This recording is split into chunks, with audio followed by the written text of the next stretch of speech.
Well, nothing like restarting alive. I know there's nobody in here.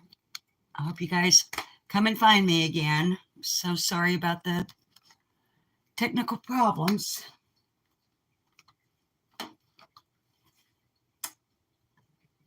Hi, Kiki. I'm going to have a cigarette after that, you guys. That made me tense. I'm sorry. Power off. Thank you for coming back. I'm going to have a cigarette.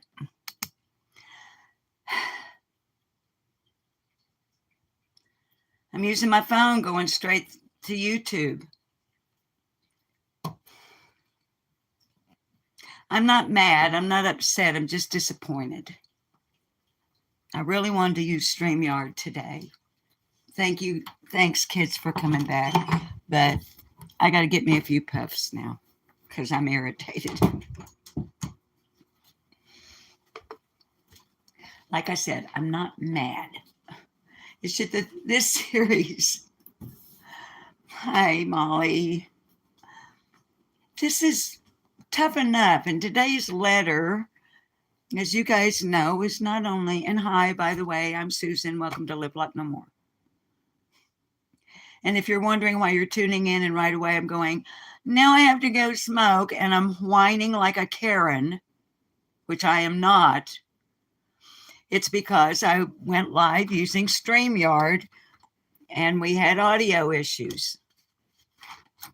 So I ended it at 5 minutes and 50 seconds or something. But I wanted to, there's an article I wanted to literally screen share so I could make it so you guys could read it too. With the link already in the description. Of course, it's still there.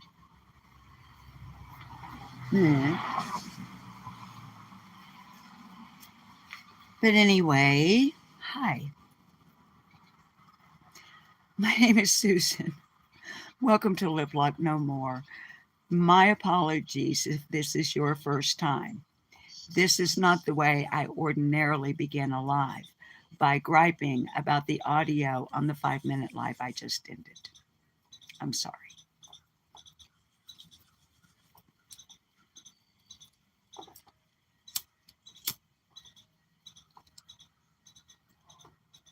I wanted to be able to put some of your comments up on the screen.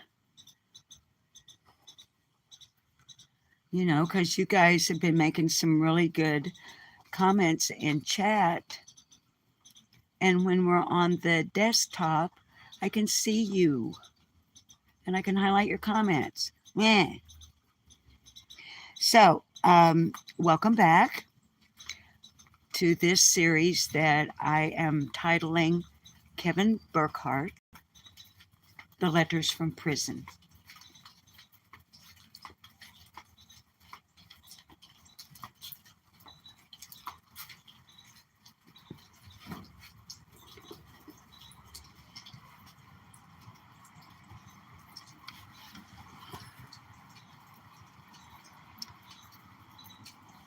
If this is your first time here or your first time to join us for this mini series here on Live Like No More, just a quick rundown for you. First of all, there are already standing videos here on the channel over the last week or so. You can go back and watch them and catch up at your leisure if you want to.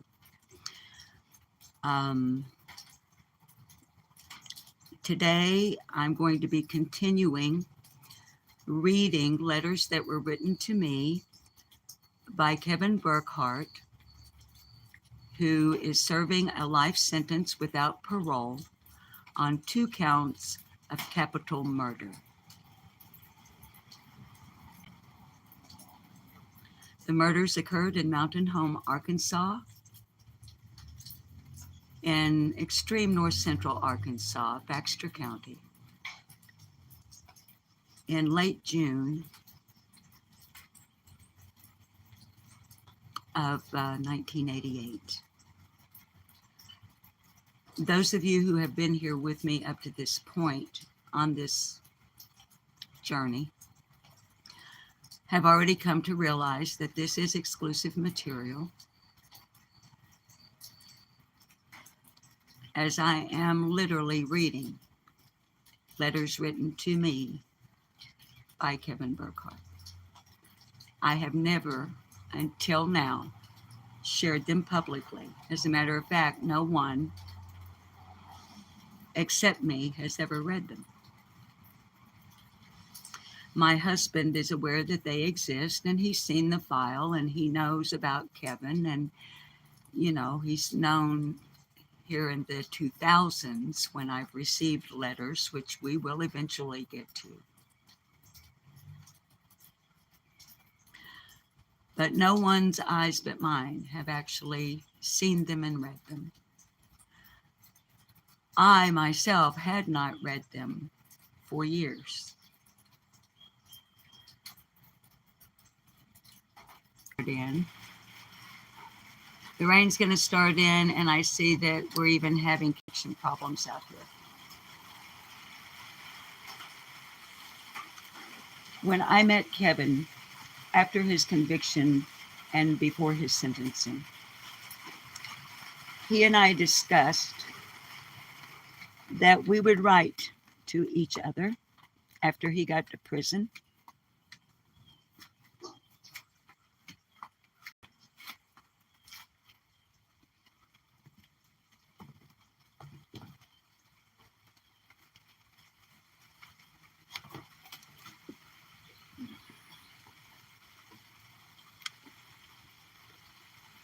And that, as time went on,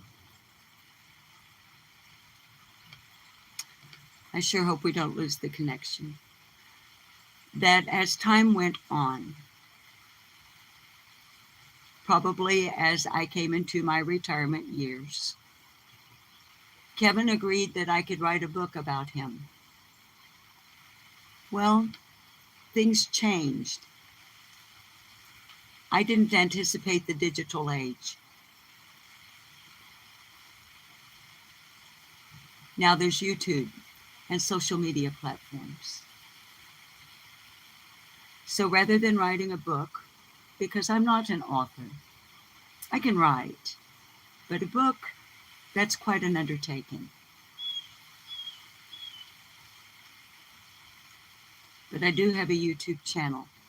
And so, rather than writing a book, what I decided to do was to publicly read my letters from prison, written to me by Kevin Burkhart.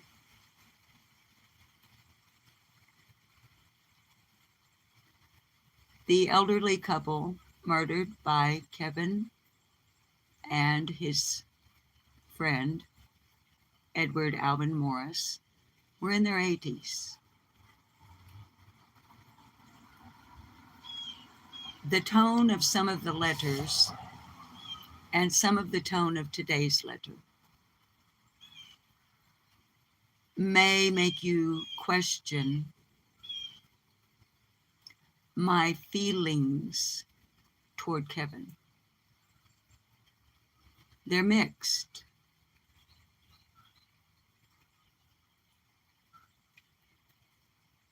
They're complicated and they're difficult to explain. As a matter of fact, I've never attempted to explain them, not out loud. You see, Kevin was only 18.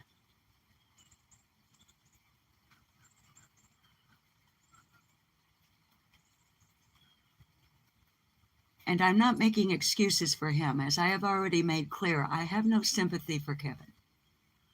He knows that. He is where he belongs, and he knows that's what I think. But the course that Kevin's life took from June of 1968, when his father was killed on a motorcycle, and he was born as Roy Collins, and went into the system There were already 8 children in the family in New Iberia Parish, Louisiana, when his father, Joseph Collins, was killed when at 2:45 a.m. he was on his way to work at the Morton Salt Company as a mechanic in New Iberia Parish. He was struck by an automobile.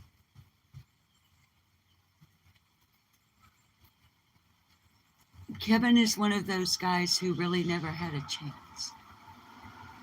So I do have mixed emotions in his regard, but do always keep in mind as we read the letters, as I read the letters to you, I have no sympathy for Kevin. It's a mixed bag. But rest assured, he's where he belongs.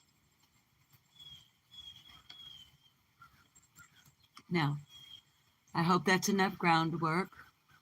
Well, I suppose I should mention to anyone who hasn't been here for any part of the series or perhaps has never visited our channel before.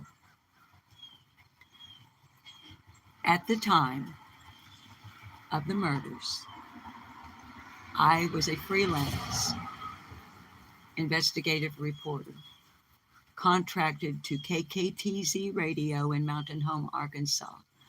I attended every moment of both trials of Edward Alvin Morris as well as Kevin Burkhart and reported on both trials for the radio station.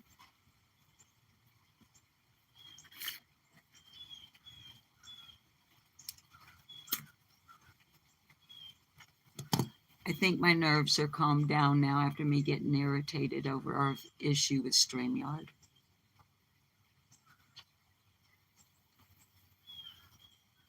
Sorry about that.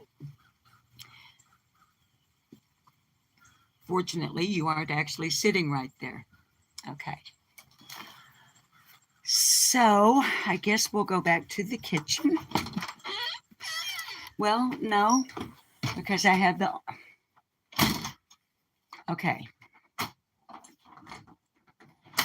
I can do this. Improvise, adapt, and overcome. I learned that from my second son, a Marine. Trying to get my flip-flops off. Motto of a Marine. Improvise, adapt, and overcome. All right, babies. Let me sit you here for a minute. I got to go get the file. Here's my soda. No. We're going to go in there and look at that article. Then we'll come back in here with our file. Hi, Sonia. Guys, this has discombobulated me to the point that I'm not even saying hi to you babies coming in. I'm sorry. But, and of course, the lighting in here is terrible.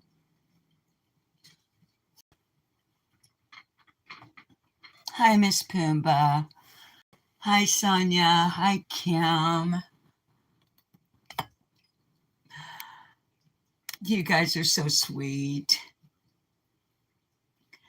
I'm sorry it didn't work out. I guess I'll probably... Hi, Candy. Thank you, Candy. I think what I'll do, guys, after we end this live, I'll just go back and take that one down. I mean, it's 5 minutes of me, I guess, crackling and snapping. Mods, thank you for being here. Kim, darling, I appreciate you being here. Carrie, I think I saw you, baby. Yeah, there's our Carrie Bishop. All right, let me just kind of get this up and off my neck here, guys. And this is, okay.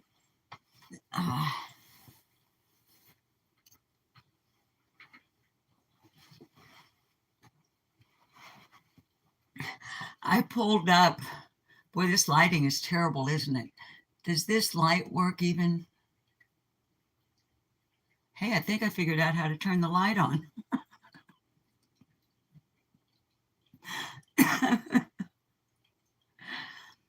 Oh, so the light on the camera works, but it's all, oh, guys. All right, Susan, just go on.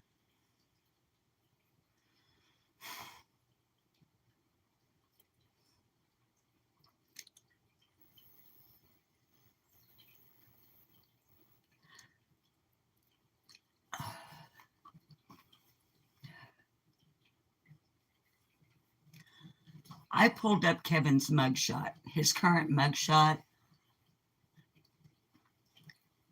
If I were, hi, Mohawk Mom, thank you, baby, for coming. If I were to, let me see if I can, might help if I do this a little bit. All right. Sorry, Turp Tank. Hi, Elizabeth. If I were to renew my visitor status and I were to be taken in to to visit with Kevin, I wouldn't know it was him, because in my mind, I still see an 18-year-old boy.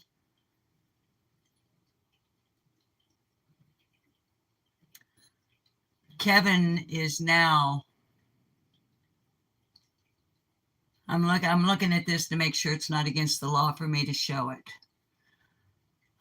Give me a second. Looking for disclaimers or...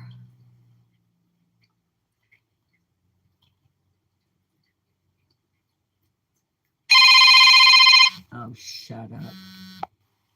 Idiots are going to start in again today, aren't they? All right, hang on. I'm turning the notifications off.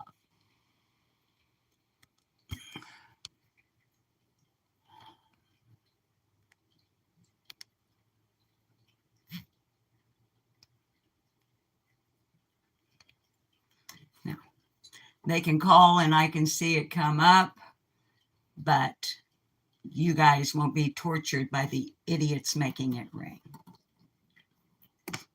Trying to get it where I don't go in and out and in and out. All right, let me make sure I don't want to violate any laws or rules or regulations here. I definitely would not recognize Kevin. As I was saying, okay, let me see. May be affected by other laws.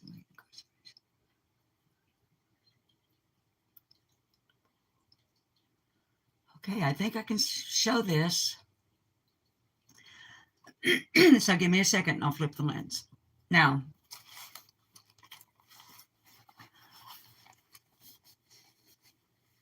in the letter we're going to read today,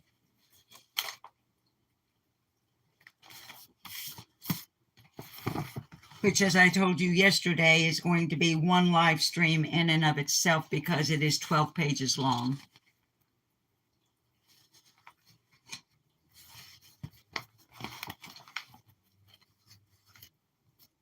Kevin actually repeats the questions I have asked him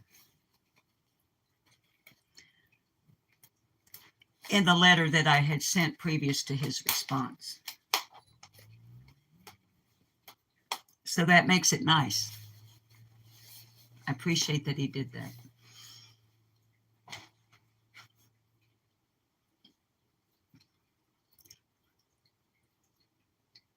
Within this letter, you're going to hear Kevin saying to me that when I looked into his eyes, I didn't see a cold-blooded murderer. I saw a caring person. That's true. That is what I saw in an 18-year-old boy. I know. Guys, it keeps going in and out. It says reconnect. It says I'm going out, and then it says I'm reconnecting. It could be that somebody's actually messing with us. I'm trying to get this where the lighting will stay without flashing back and forth. So I want you to understand. In that moment, that is what I saw.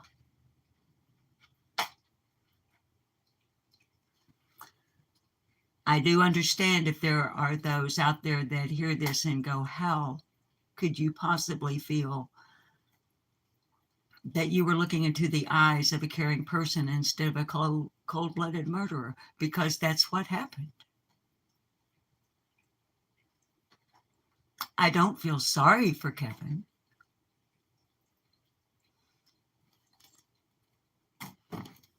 Okay, now let me hurry up and do what we're doing in here because the Ninja Kittens are getting active and it's an extreme distraction for me as well as this light going back and forth. So let me show you Kevin today. There's going to be a slight squeak. I've got to open the drawer to prop the camera up.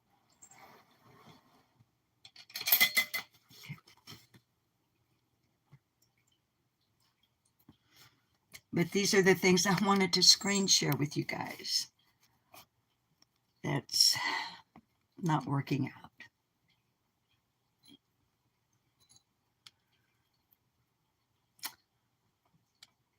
That's not the Kevin Burkhart that I knew. Visually.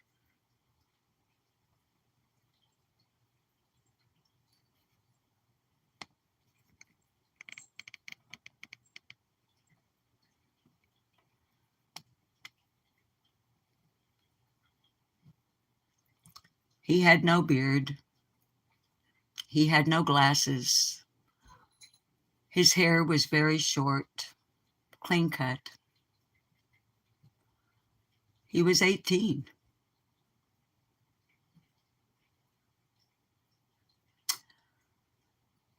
And I really wanted to be able to screen share this so you guys could actually look at it. I haven't seen Kevin since his trial. Only letters.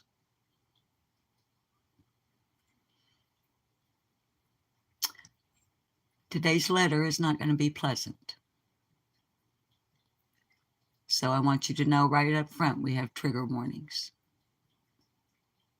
I'll try to remember to let you know when they're coming. Alias Roy Collins. He was born Roy Collins.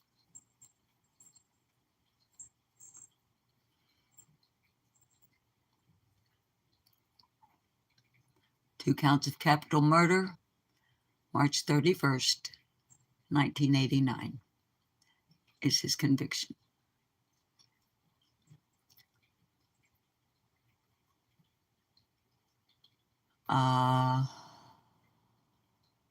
Okay.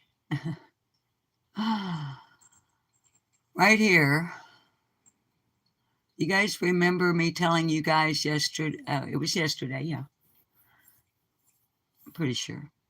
That I asked my son, the corrections officer for the Arkansas Department of Corrections, why has my visitation been denied this go around for Kevin Burkhart? I was keeping it current, although I never went to visit him, just in case. And I asked my son, without breaking any rules or not warnings, rules, regulations, or laws, can you tell me, without jeopardizing your position or anything, why, what did I do that I'm not being allowed to visit a murderer? Well, all my son could say was, he can't visit anybody right now. He got in trouble for an infraction. Well, I didn't know until yesterday, or several days ago, I beg your pardon, that this was here. Now I know, because this is when I asked. Not all of it, just this one. Unauthorized use of mail or telephone, 5/27/2020. Now, the mail or the telephone was not to me, but this is the time frame right in here, right during 2020.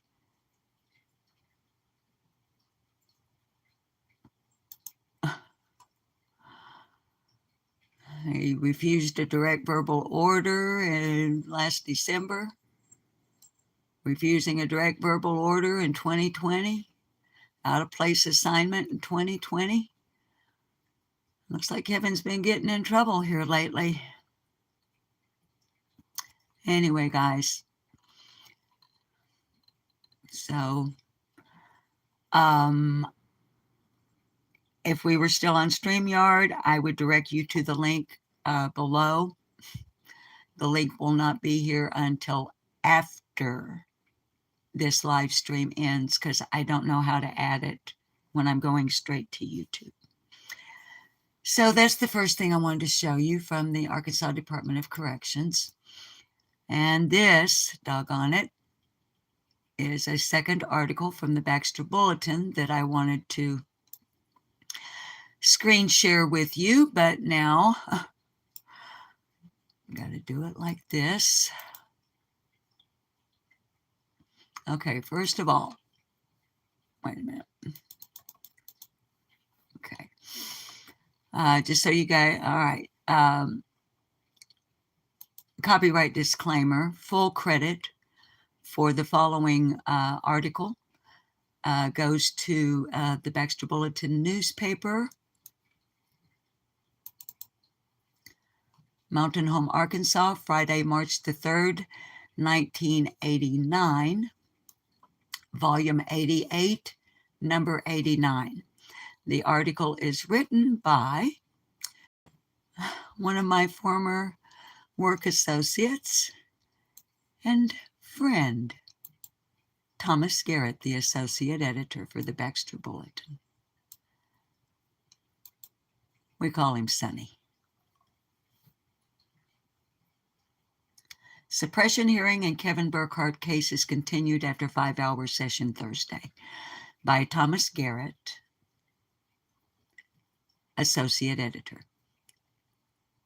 Sitting in a small office in the Ozark, Alabama Police Department, Kevin Lee Burkhart asked authorities a dozen times to speak with a lawyer before he gave them a statement after he was arrested as a suspect in last summer's Cynthia Square murders at Mountain Home. Burke's defense attorney tried to suppress any statements Burkhart may have given that morning during a 5-hour hearing Thursday in Baxter County Circuit Court. Burkhart, 20, formerly of Mountain Home, is charged with 2 counts of capital murder for the beating deaths. Trigger warning.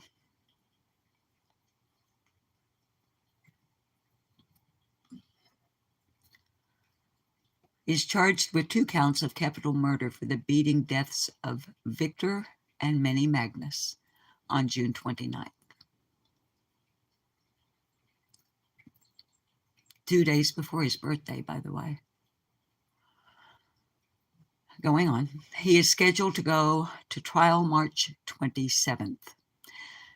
His co-defendant, Alvin Eddie Morris, was convicted in January and sentenced to life imprisonment without parole. Prosecuting attorney Gordon Webb is seeking the death penalty. I beg your pardon.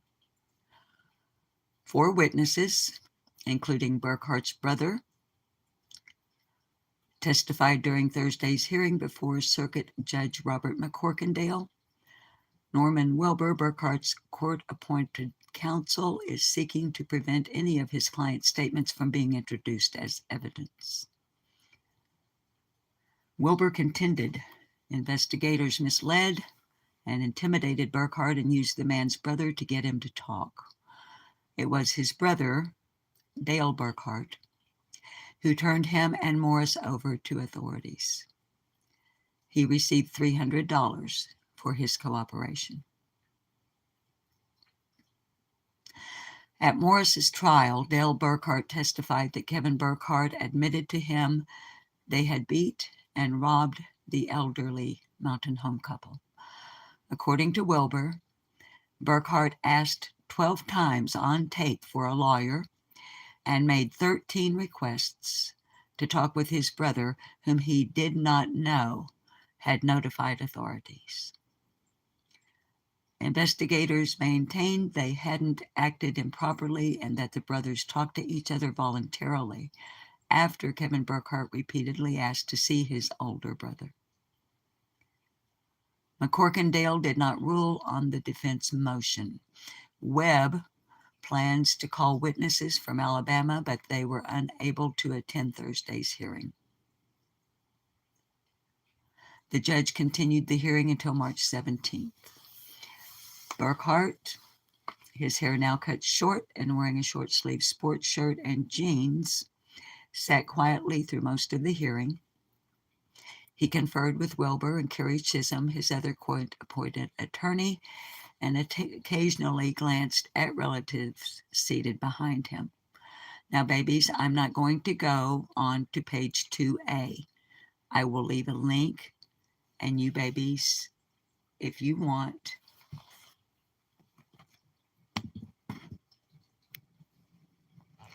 will be able to go and actually see and read the articles for yourselves.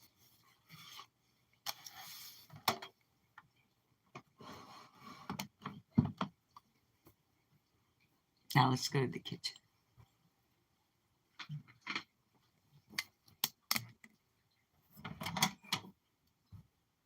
It's okay.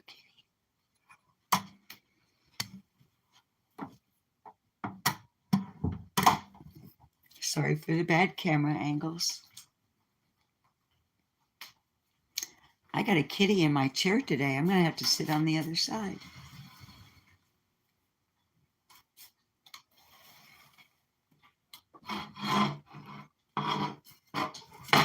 Sorry. Oh, no, you're not going to go from the chair. Oh, no, you don't get to do that. You're not going to. You don't get to go from the chair you had already stolen and steal this one, too. No.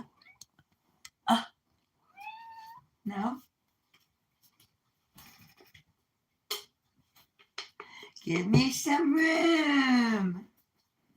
When you run a cat rescue and you live in a 3-bedroom bungalow and one of the bedrooms is your office and the guest room adjoining it is dedicated to 4 ginger tabbies.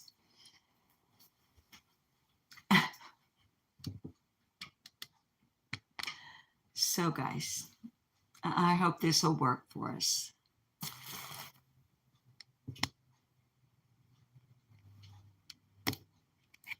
I can get this dang name. Whoop. I can get this crazy tripod to line up for me. See how space is limited. No vacancy. So I'm sorry if I've missed you coming into chat. Getting a bit discombobulated with the StreamYard thing crackling and ending that live and so on and so forth. I mean, you know, the best laid plans of mice and men. So, like I said, improvise, adapt, and overcome.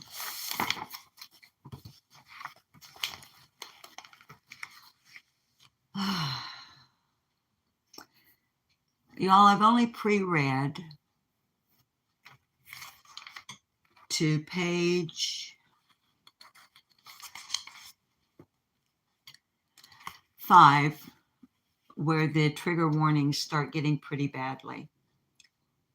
I mean, reread. As I told you guys, I would be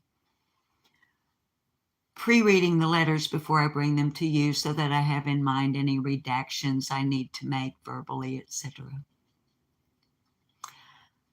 I was crying by the time I got to page 5. So I had to lay it down. So after page 5, I'm going to have to be really cautious because I haven't read after page 5 for probably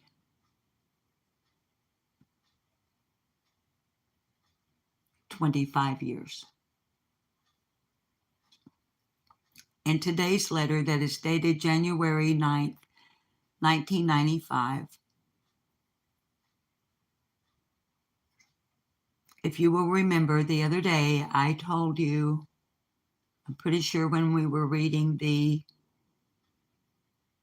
Edward Alvin Morris interrogation, I told you that Kevin wasn't stealing the money from the Magnuses to run away from something. He was trying to get to something.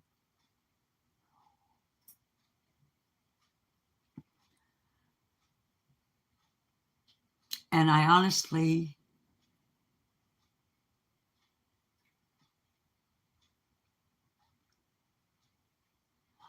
I'm going to get emotional, okay? I'm just going to have to, I know that I will. I can feel it already. So, if I've missed you in chat, please accept my apologies. Here we go. Oh, by the way, if you see me like my shoulders moving and I'm pushing Patches down, she can be quite assertive to the point that she can actually make my body move when she pushes on me. So I have to like kind of push back. Dear Susan, January 9th, 1995. Dear Susan, I apologize for it taking so long to answer your letter. First, I would like to answer your questions about the visits. I guess I was pretty vague about that. Visitation starts at 11:30 a.m. and ends at 4 p.m. During the visiting period, there are tables in the visitation center for us to sit at. You don't need to bring a lunch, haha. They have a concession stand there and also soda machines in case you are thirsty. As I said in my earlier letter, there are officers that frequently make rounds throughout the visitation center during the visiting period. Right now, that is all I can think about. If you have any more questions, please let me know.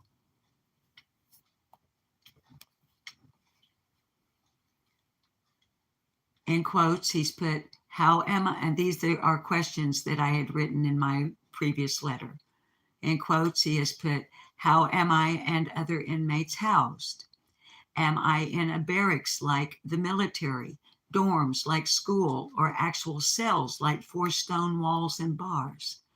Are inmates housed according to their crimes? And then he closed the quotes around some of my questions. Inmates here are housed according to their job assignments. Most of the barracks here are open. They're like warehouses with rows of beds and windows on both sides with bars over them and a row of bars in the front. Barracks number 2, the one that I live in, has individual rooms.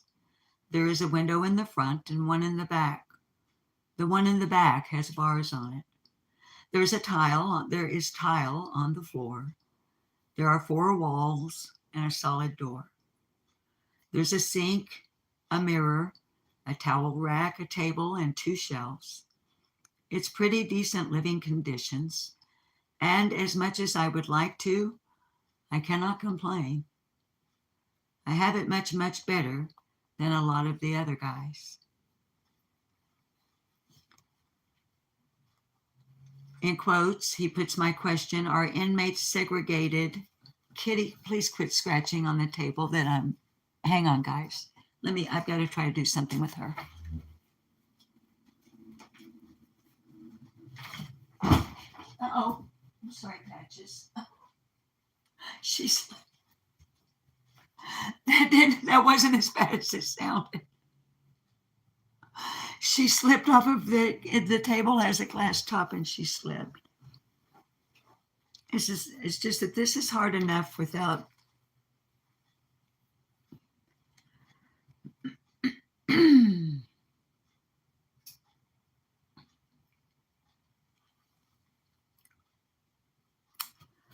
Okay, he repeats my question. Are inmates segregated according to the nature of their crimes? And then he goes on to say, I got to thinking about this. I can tell you, he says, I can tell you really don't know much about the prison here. No, Kevin, I didn't know anything about the prison there. I've never been in prison.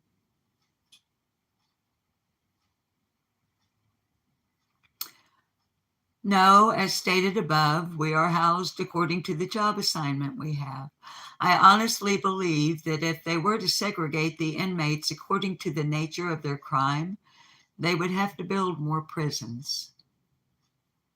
The vast majority of the inmates here are serving a life sentence or a sentence equivalent to that of a life sentence. If a person comes in here with a burglary charge, he is most likely to be housed with another person who may have a murder charge. There are inmates who are segregated.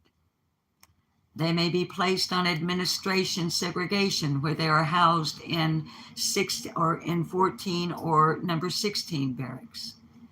These are the inmates who are a threat to security and cannot be housed in the general population. If an inmate stabs another inmate, hits an officer, or is possibly in possession of drugs or other contraband, he can be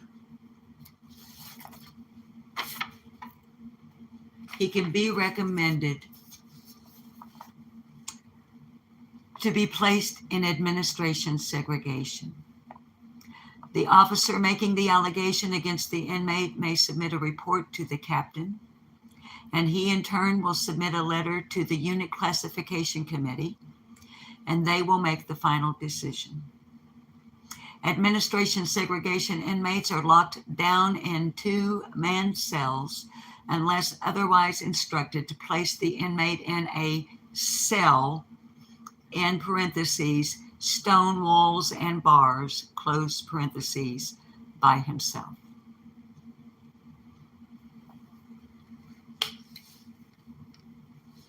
Patches is staring at me. She's like, Mommy, why are you so mean? I wasn't mean, she slept.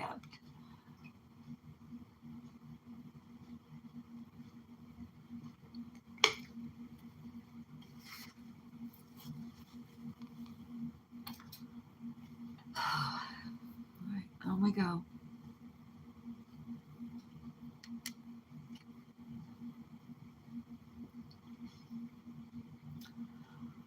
Okay.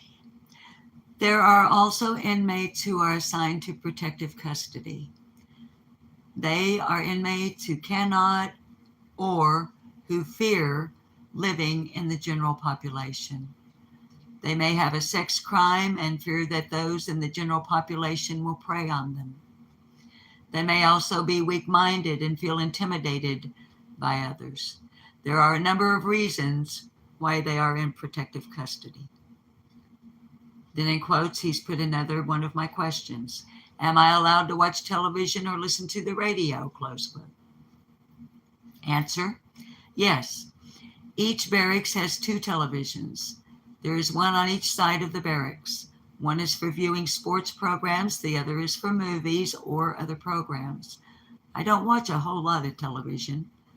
Usually, if there's a good movie on, I'll watch. Sometimes I'll watch the news. I guess my favorite program is Married with Children. I like Al Bundy.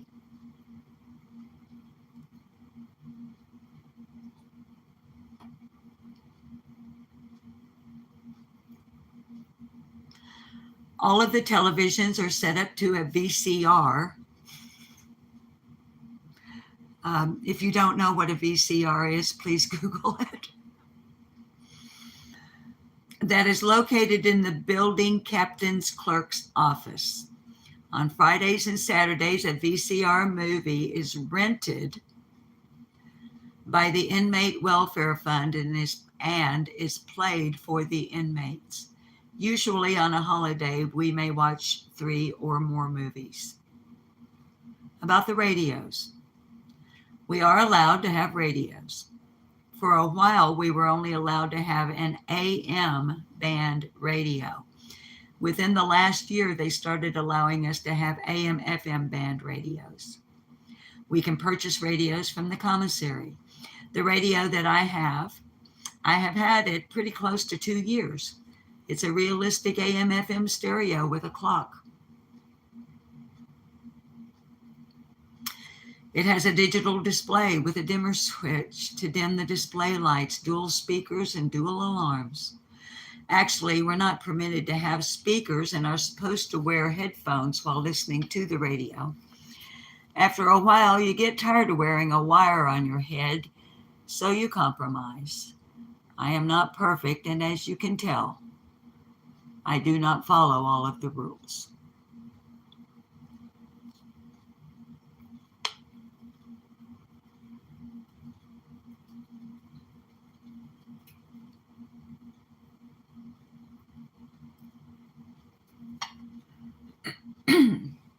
I beg your pardon.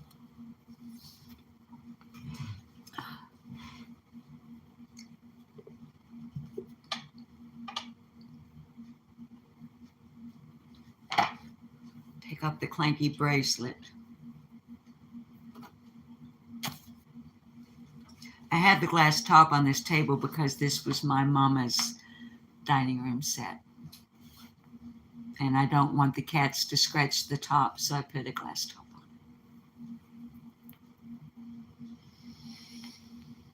on. Okay. I usually listen to stations that play soft rock. I'm not too hip on the hard stuff, and I will listen to some country. I like groups like Cheap Trick, Eagles, Foreigner, and Journey. These groups play mainly soft rock. A lot of the hard rock groups, it's hard for me to understand what they're saying. I like songs that have meaning. I don't know if you have ever heard the group Cheap Trick.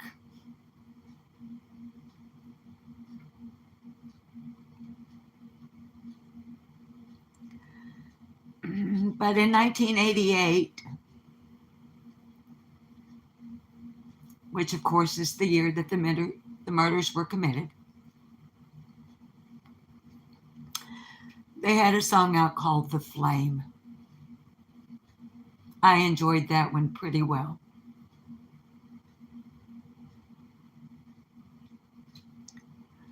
That song actually meant a lot to Kevin.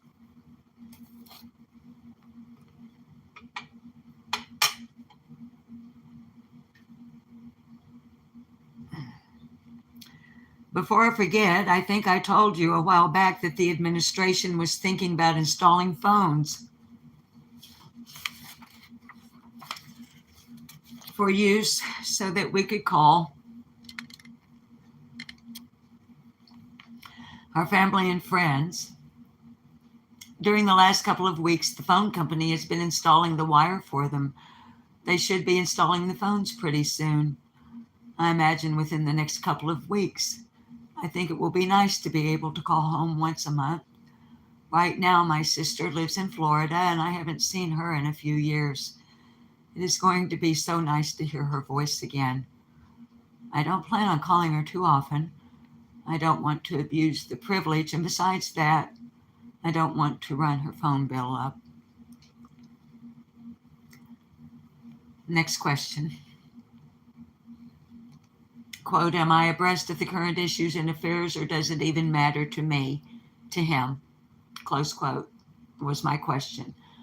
Again, my question to him was, is he abreast of current issues and affairs, or does it even matter to him? In January of 1995. Kevin responds, I do read the newspapers, but I don't keep track of the politicians or their views.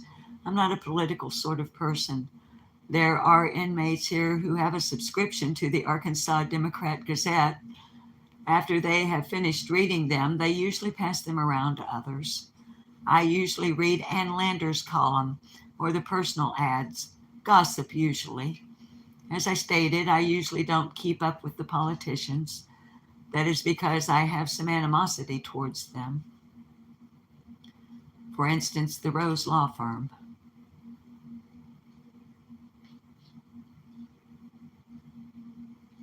Yeah.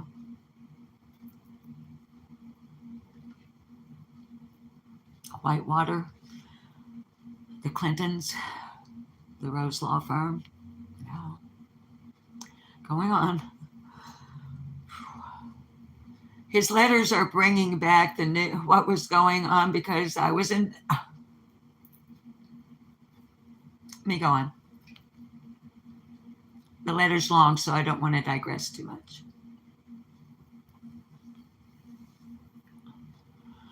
For instance, the Rose Law Firm. I feel the ones involved in that particular incident had political ties, and they did. And the reason they were given light sentences was because of this. I believe if you're wrong, you should be sentenced like everyone else. I do not believe our judicial system works as it should. I believe their number one concern is money and who they have in their back pockets. For instance, if you are being charged for a crime, if you have money, wow, Kevin actually uses semicolons properly. And as you can tell from the way Kevin writes, and I'm reading it verbatim, he's very intelligent. He only has a GED.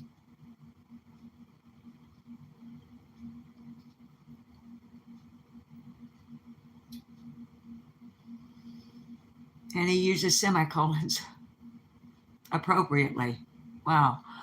Okay.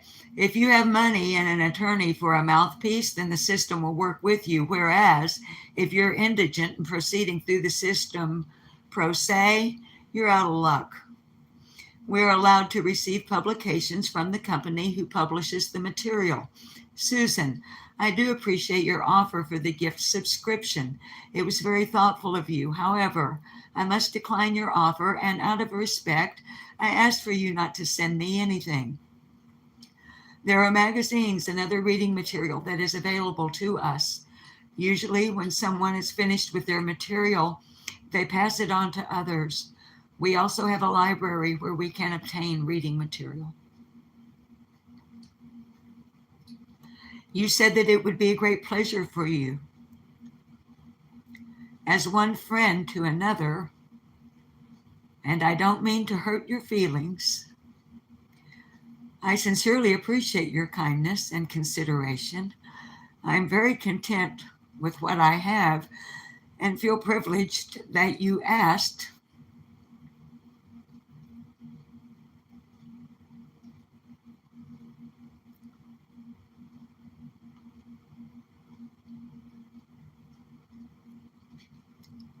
I am content with receiving your letters, for they are a great support, and you have a way of lifting a person up.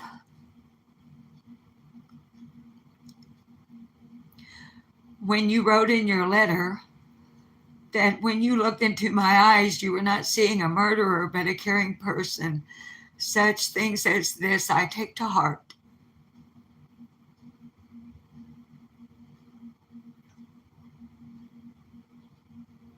I'm sorry, viewers. I'm sorry. Give me a moment, please.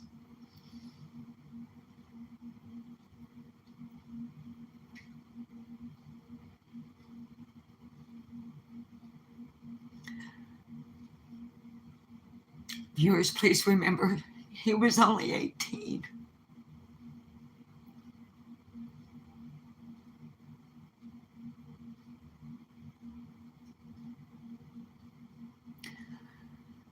Is it? Yeah, please give me just a moment.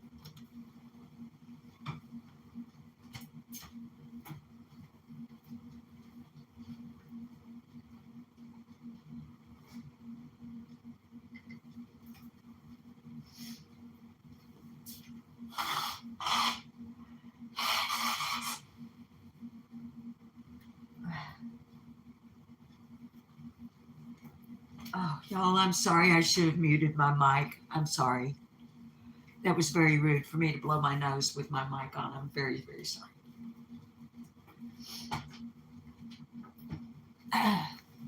Give me a minute. I'll be right back.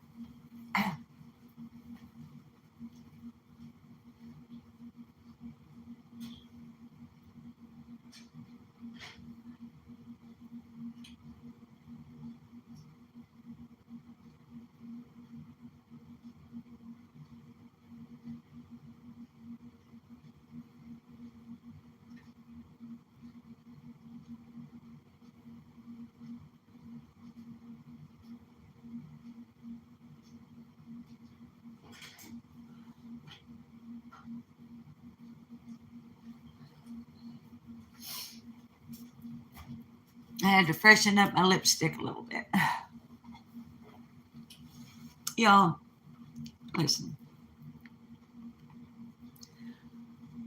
Like we've already established in this series, Kevin pretty much never had a chance.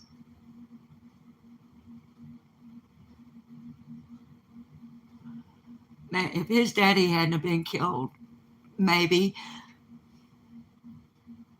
his father had been working for the Morton Salt Company as a mechanic for 15 years. They had 8 children. They were Catholic. And if Joseph Collins, the father of Roy Collins, who later became Kevin Burkhart in the system,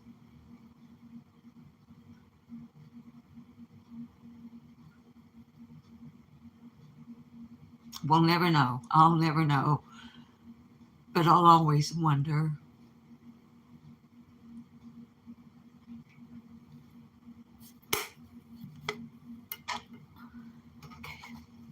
I'm going to have to take a hit off my terp tank. And babies, as I told you when we were getting into this was such a delicate line for me to walk.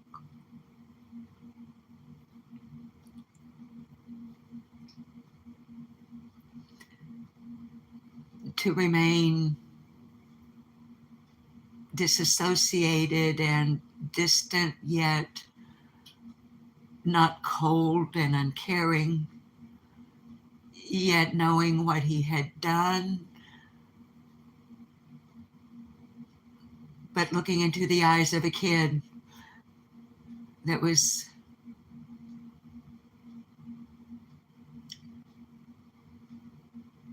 going to prison for the rest of his life. Kevin never had a chance.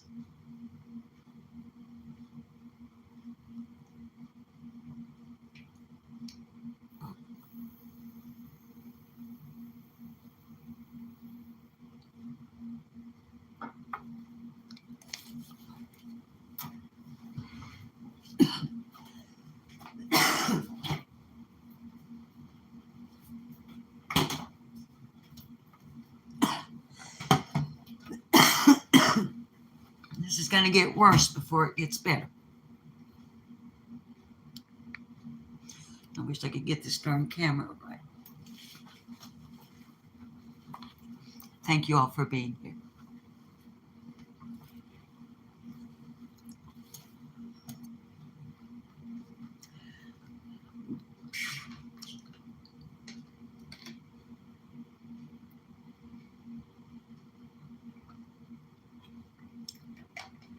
I'm actually trembling inside.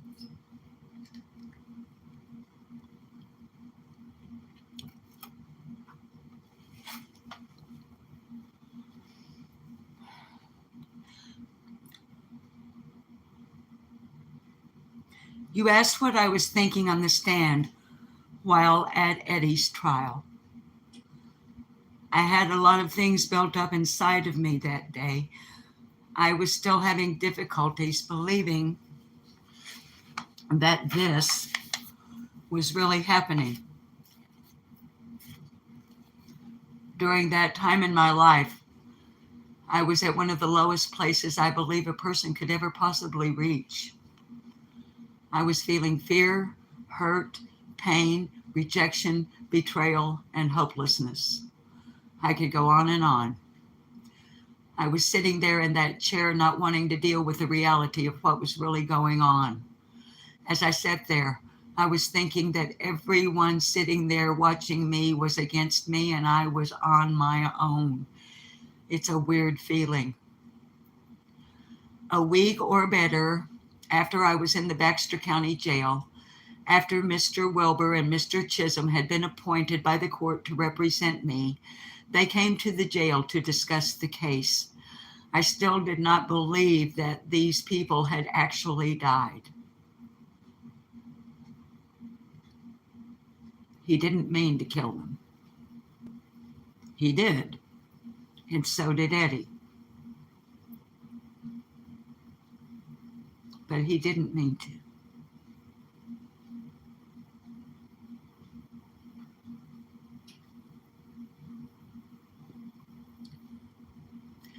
Mr. Wilbur was talking, and I said something to the effect that they were not dead, that they were just saying that they were dead.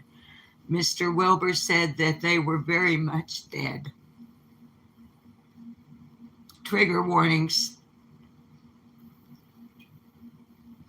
I told him that I couldn't deal with this and that I thought he was lying, and to have me taken back downstairs to my cell. I just couldn't believe that it was true. I did not want to face what had happened. Susan, I know what others may think, but I know in my heart that I'm not the cold-blooded killer Mr. Webb wanted to portray me to be. I did not intend to kill anyone, and I am sorry for what I did. I do know that a person who is planning to kill someone would not drive up to their home in broad daylight in a maxi van, not wearing a mask or gloves, and purposefully kill someone. People wish that they could turn back the clock, to go back in time to change things. This is something that I've hoped for because there is nothing as precious as a person's life. It's very painful at times knowing that I took a life and caused the death of another's. There's no way to justify it, nothing. Followed by ellipses.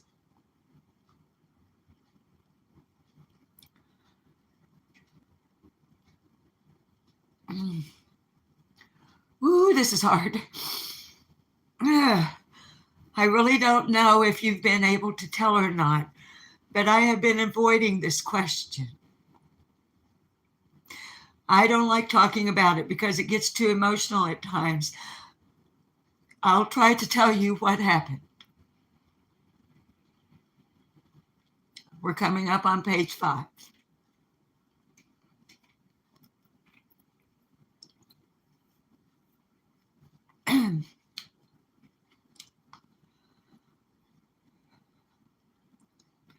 Maybe this will help to answer your question as to. In quotes, he repeats something from my letter. Quote, taking such drastic actions as to taking a human life. Close quote.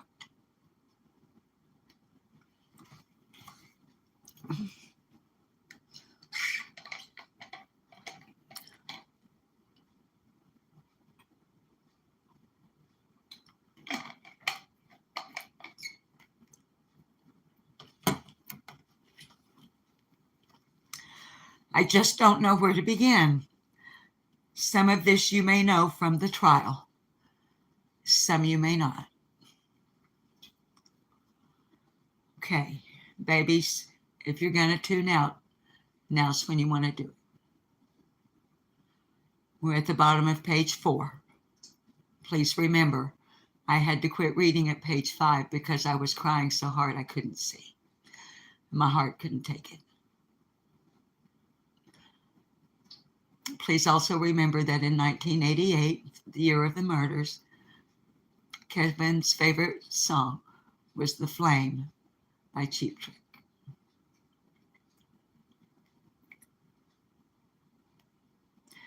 Before I came to Arkansas in 1988, I was living with my girlfriend, Redacted. She and I had been living together for a little over a year or so. At times we talked of getting married, but never acted on it. We also got into simple arguments, nothing serious. I never hit her, as I am against such things as spousal abuse and that. I was also very much in love with her, and still to this day, I have feelings for her. They are not as deep now as they were then. After the first year that Redacted and I had been living together, she told me she needed some space. She said that she wanted just a week alone. I told her, okay, I would try.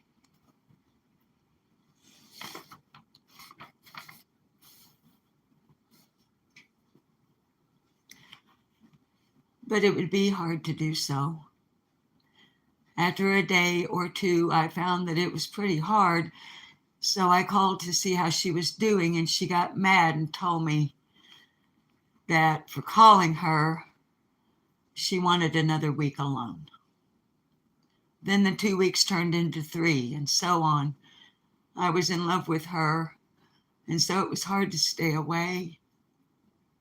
I was slowly losing her.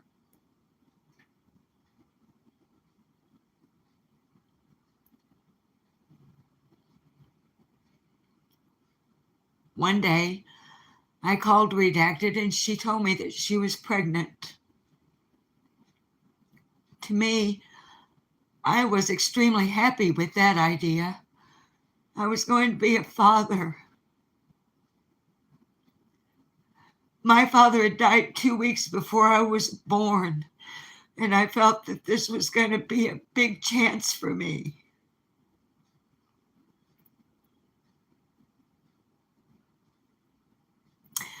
Oh, Jesus, please take the wheel. Kevin, if you see this, I'm doing the best I can, sir.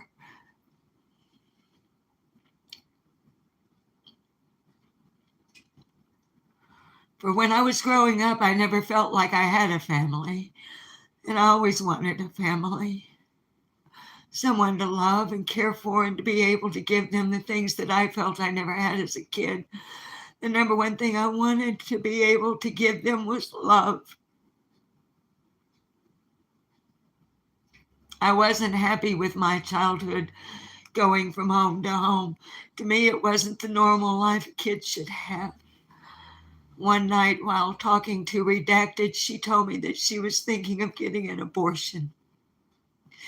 This really hit me hard.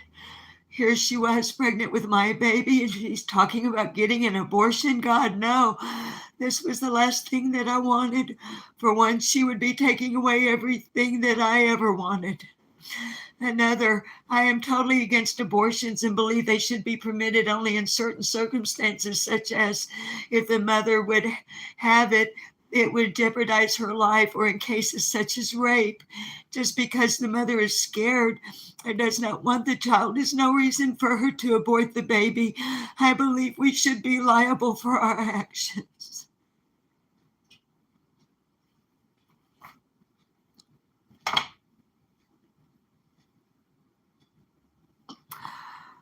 Oh, I knew this was going to be a lot. I didn't know it was going to be this hard.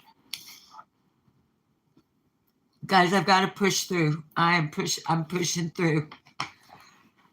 I don't know how much battery I've got left, and we're at 1 hour and 10, and we're only on page 5. So I'm pushing through.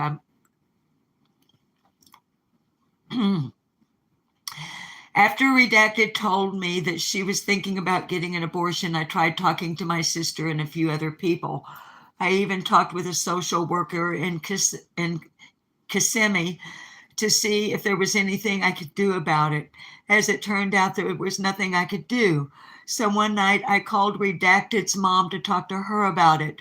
I said, Redacted's mom, I really don't know if you are aware of it, and I don't feel that it is my place to tell you, but under the circumstances, I don't want you getting the wrong impression of why I haven't been coming around. I said, Redacted is pregnant. I also told her that I loved Redacted and I wanted the baby and I would raise it. I also told her that Redacted was thinking of getting an abortion, but I did not want her getting one. I was at a point of where I didn't know what to do. Redacted's mom didn't say much. I waited for a few days to try and think things out. I seen Redacted's mom at this gas station where I was at. I thought it was odd for her to be there at that time of the day because it was noon and she was generally at work. I don't know what made me do it, but I went over to the payphone, put a quarter in, and dialed Redacted's number. After the phone rang a few times, Redacted answered it. She sounded as if she had been sleeping or possibly on some type of a drug. Her voice didn't sound normal, at least not the way I knew it. After hearing her voice, I was pretty sure what happened.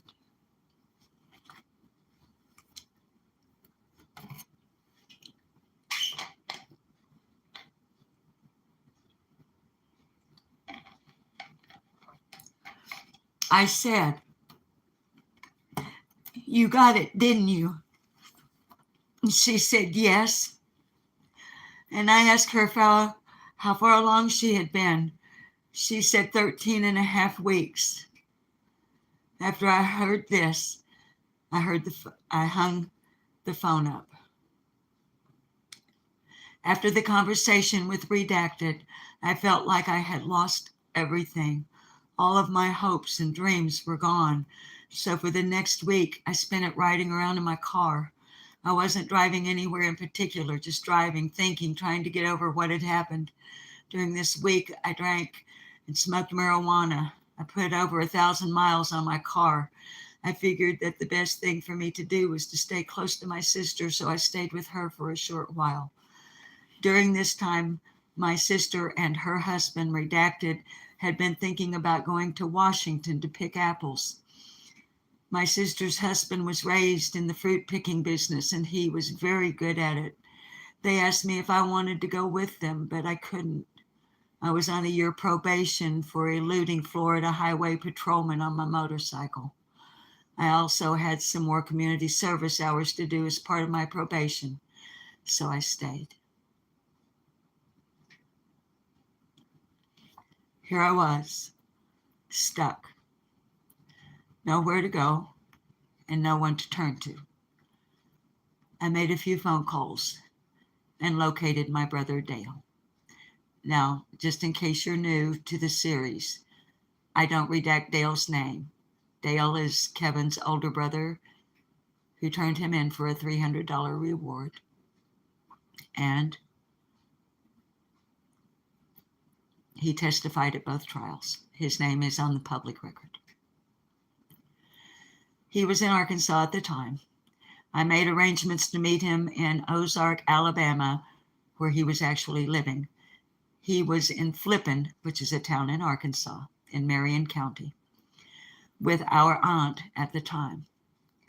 I thought maybe that being close to my family would help. There was some people there in Florida who I knew, and they gave me some extra money to help me get to Ozark.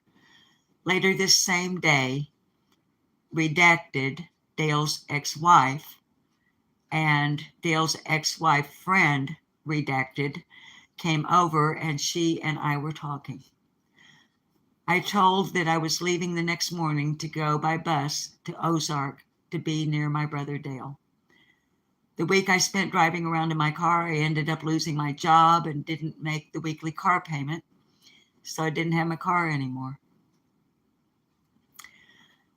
My brother's wife got ready to leave and she asked me if Redacted could stay the night with me at the trailer and she could come by in the morning and pick her up and take me to the bus station. I went down to the store and got a case of beer, and spent the majority of the afternoon drinking, talking, and watching television. I got ready to go to bed. I told Redacted she could sleep in the bedroom and I would sleep in the living room. Before I went to bed, I called Dale to be sure that he was going to be able to make it to Ozark. He said that he would, so it was set, and I spread my blankets out on the floor and was getting ready for bed.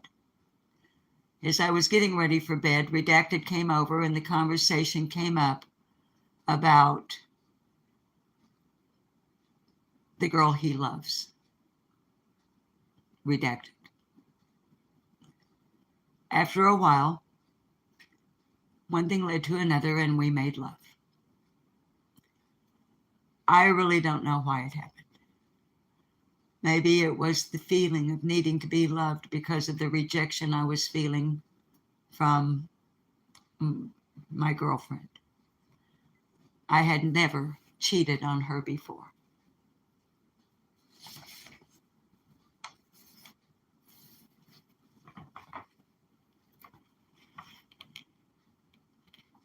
Babies, if I run out of charge on this battery and the live ends suddenly and without explanation, I'll put my phone on charge and come back on to finish the letter. I don't know how much charge I have left. And thank you, all 33 of you that are here that I see on my counter. You're kind of like my little support group right now, although I'm not looking at your chat. Okay, the next morning, Dale's wife came back and picked us up. She and the girl that he had made love to the night before drove me to Haines City to the bus station and waited until I got on the bus.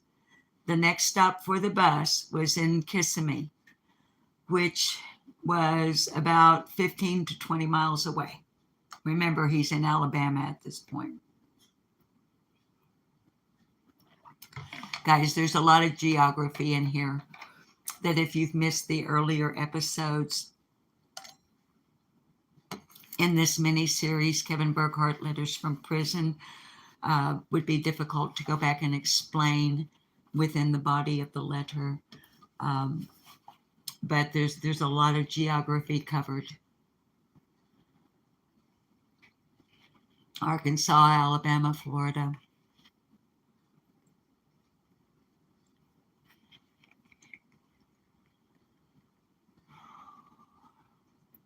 Okay.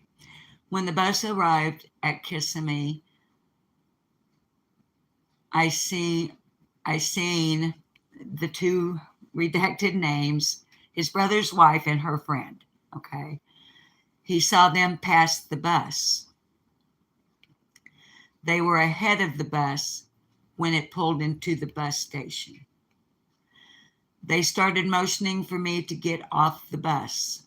So I walked off the bus and went to see what they wanted. I knew they didn't drive up there for nothing. Grace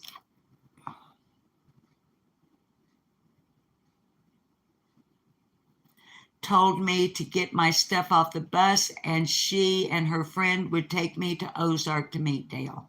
I agreed. It would be better than riding by myself, not knowing anyone. So off we went. When we arrived in Ozark, I was to meet Dale at a truck stop. We found the truck stop and Dale wasn't there. I called Mountain Home to see if Dale was still there. Maybe something had happened and he hadn't left yet. I called my stepmom and asked her if she had heard from Dale. She said that Dale left a message saying that he was not going to be able to make it. I told her to tell him that I would be there in a few days. I was going to hitchhike up there. I didn't know what else to do. I told my brother's wife and her friend my plans. They said they were not going to let me hitchhike. They wanted me to go back to Florida with them.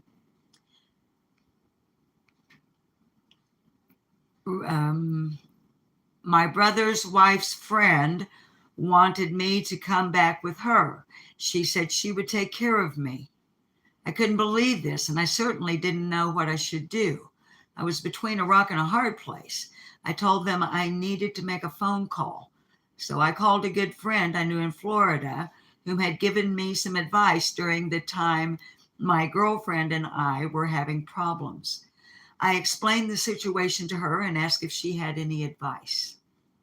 I told her about my brother's wife's girlfriend and I also told her that after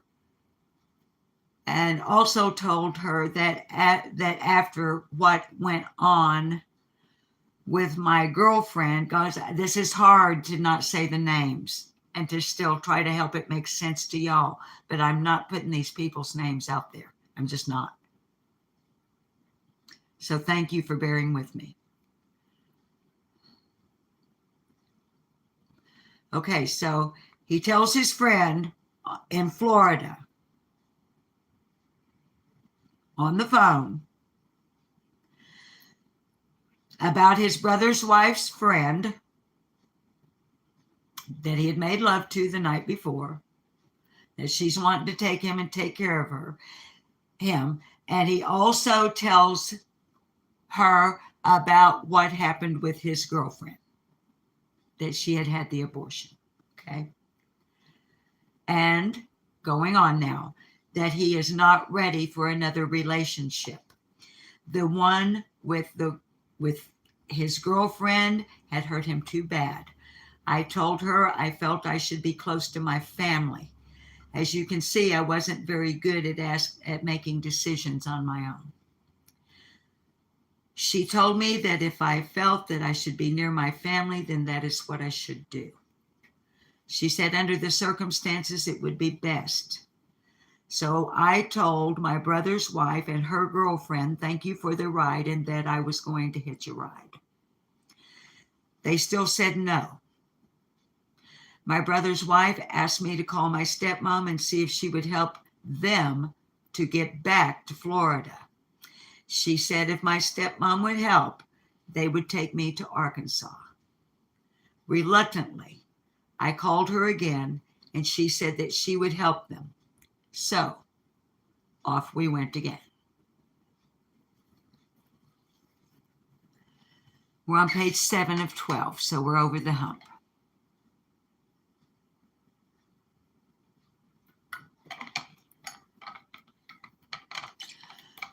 I may have to have a cigarette. This live, I told you guys this live is going to be a little bit longer. Thank you for sticking with me. All right. Remembering that we just ended before my sip of water with so off we went again. Now, every time Kevin says in the letter so off, well, I don't want to put the letter up because there are names there. But every time Kevin says so off we went again, it's followed by ellipses. He's indicating more or less, hi West, hi Dre Dre, turn the page. Okay, so we're turning a page for Kevin. My adopted name is Kevin Lee Burkhart. Over the past few years, while I had been living in Florida, I was going under the name Roy James Collins.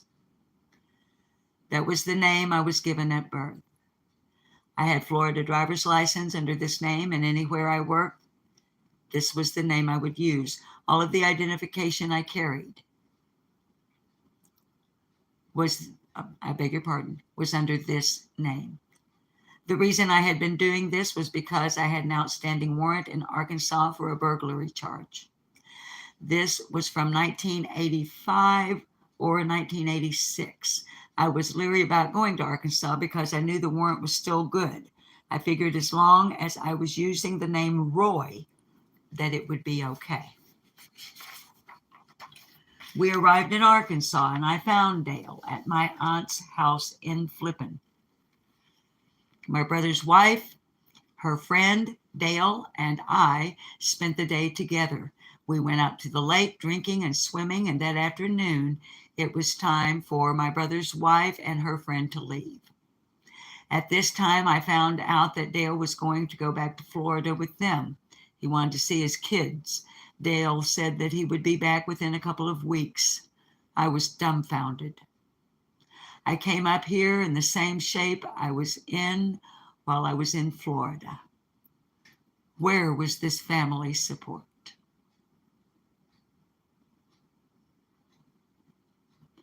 I was not close to my stepmom, although I did call her from time to time while I was living in Florida. I stayed with my aunt. Since she and I were not close either, I didn't feel that my stepmom or my aunt was someone I could discuss my problems with. During the next couple of weeks, I tried to keep a low profile. I was driving my aunt's van and doing odd jobs and things like that to make it. I tried to keep my girlfriend off my mind every possible way that I could think of. I continuously drank and smoked marijuana.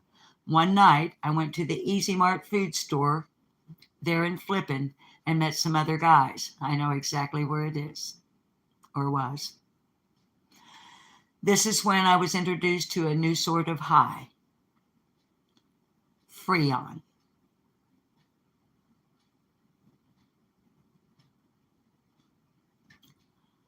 Also known as huffing. It was easy.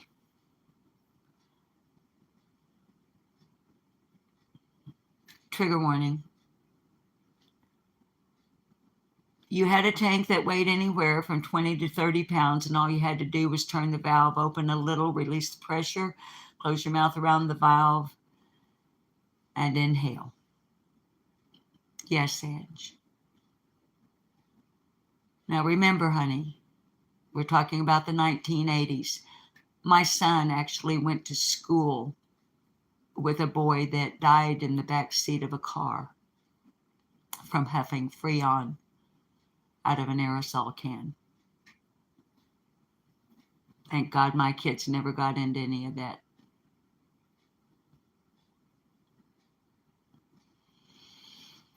Okay, yeah, Freon, Freeon. Y'all don't hold me to this. I haven't done any research on it, but I'm pretty sure that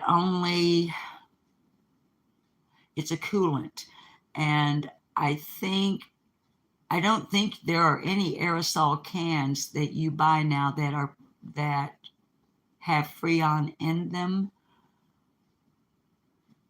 And I'm pretty sure if it isn't already, it's near being outlawed by use by air conditioning, by professional heating and air conditioning guys. But but they called it huffing. I mean, guys, in the 60s and 70s, there was a guy in Kansas City when I think I was in the 9th grade, and my stepdad, my good stepdad, he told me, you stay away from that boy. You stay away from that house. You don't talk to that boy, nothing. And I was like, why, Dad? And he said, because he sniffs glue. I was like, what?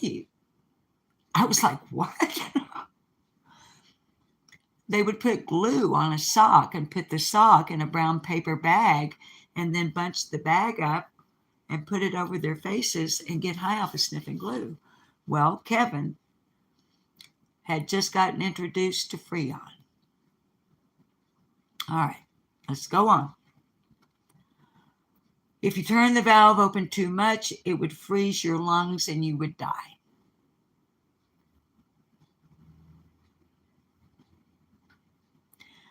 I didn't seem to care. It was certainly better than thinking of my girlfriend, and this kept my mind off of her. One night while at the Easy Mart, I seen this guy wearing this t-shirt with Miami on it. He looked familiar to me, and I thought that maybe I might have seen him before. I asked him if he had ever been to Florida, and he said yes, he had been to Kissimmee. I asked him some more questions, and as it turned out, this guy, Eddie Morris,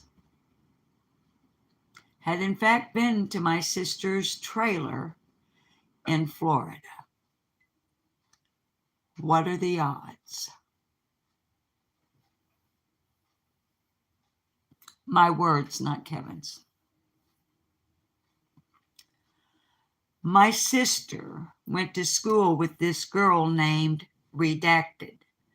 Redacted had been down in Florida to visit my sister, and that is where I had seen Eddie. Now he's seeing him at the Easy Mart convenience store in Marion County in Flippin, Arkansas.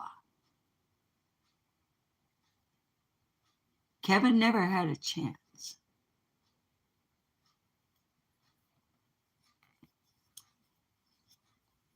And I did ask him, tell me, I want to know about you. And that's why this letter is like, I don't know where to begin. So he kind of begins at the beginning, in the middle of the beginning.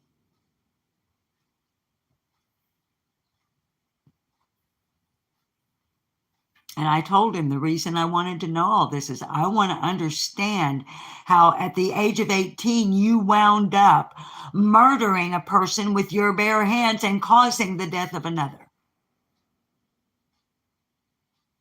by punching and kicking them, even though you did not mean to kill them. You wanted money.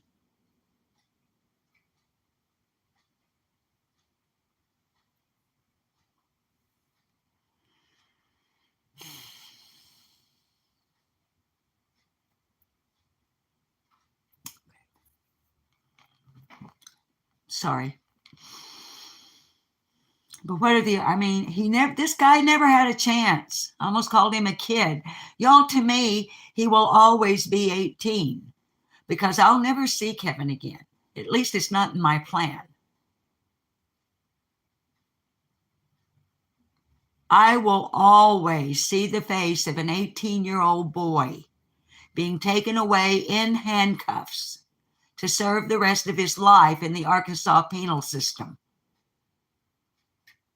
Not the old fellow that you guys saw in there on my computer with a beard down to his chest and hair down his back, wearing glasses that look like Coke bottle bottoms.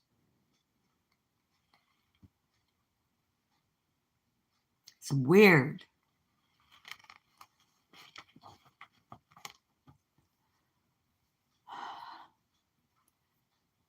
And he was there with Redacted. So Eddie and I started hanging around together. My cousin gave me her calling card, so I was able to call Florida. Still, now, if you're too young to know what a calling card is, back in the day when there were pay phones before cell phones and all of that business, if you wanted to make a long distance phone call and you weren't at home using your own landline, you had a calling card and you had to call an 800 number that would reroute you, and it would charge the phone call back to your home phone. At the time, believe it or not, it was quite a convenience. So anyway, his cousin had given him her calling card, and he was able to call Florida. Still being in love with Redacted, I often tried to call her. As usual, she was not there. I would also call another Redacted person and ask if she had seen or talked to her. Her response was no. I realize now that she wasn't doing it to be mean. She was trying to keep me from thinking about her. She knew what I was going through. One night while I was there in Flippin, myself, Eddie, and these two other guys were drinking and inhaling Freon. We were thinking of some way to come up with some money. I told them that I knew where we might be able to get some, and that I knew some people I had worked for in the past while doing odd jobs. I have previously found money in envelopes in their garage. One of the guys, I won't say which one, that's not me redacting. That's him redacting. He says, well, I don't want to fold the letter up any more than it is. But we're at the bottom of page 8. And he says, one of the guys, in parentheses, I won't say which one, told me he had a .22 pistol we could use. I told him no, that I did not want to kill anyone. So late that night, we went to their house. I don't remember which of them actually went with me into the garage. Now, when he says later that night we went to their house, he means they went to the Magnus's house. This is before the murders. He and this guy, okay, they're drunk, they're inhaling Freon, so they're whacked, okay? That's no excuse. Kevin knows it. And he knows I think that, okay? This is not the night of the murder. They go to the Magnus's home because Kevin, and this I know from, like he said earlier in the letter, I will know some of this from the trial and some of it I may not. A lot of this was in testimony. A lot of it was not. So I already knew that Kevin knew that that Mr. Magnus especially hid cash inside old publications like magazines and newspapers stored in his garage. Okay, so in this paragraph, what Kevin is telling me is that so late that night, we went to their, okay, he and this guy that he's not going to name to me, go to the Magnus house. Okay, now back to the letter. I don't remember which one of them actually went with me into the garage, but we had been drinking. We snuck into the garage and were looking through the things they had stored there. We found an envelope that had $100 in it.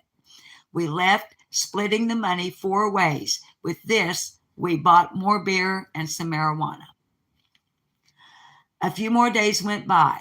Dale still hadn't come back. I kept thinking about the girl he loves. I still couldn't get over her. There was no use for me to stick around Arkansas. There was nothing for me there. Eddie and I got together one day and I was driving my aunt's van.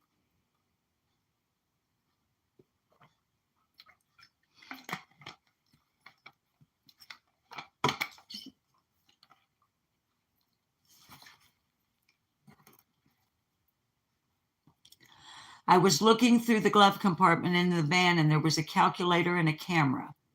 We went to a pawn shop and I pawned it for $5. We left from there and went over to the friend's house that I knew. We were looking for marijuana. He said that he had a little, and so we went to Pigeon Creek. He tells me it's a lake out of Mountain Home on Highway 201 North. Now, I know that. I know it a lot better than he does, or he did.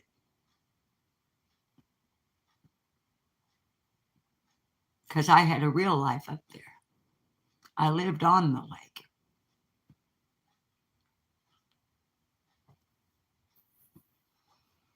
In a great big house overlooking the lake.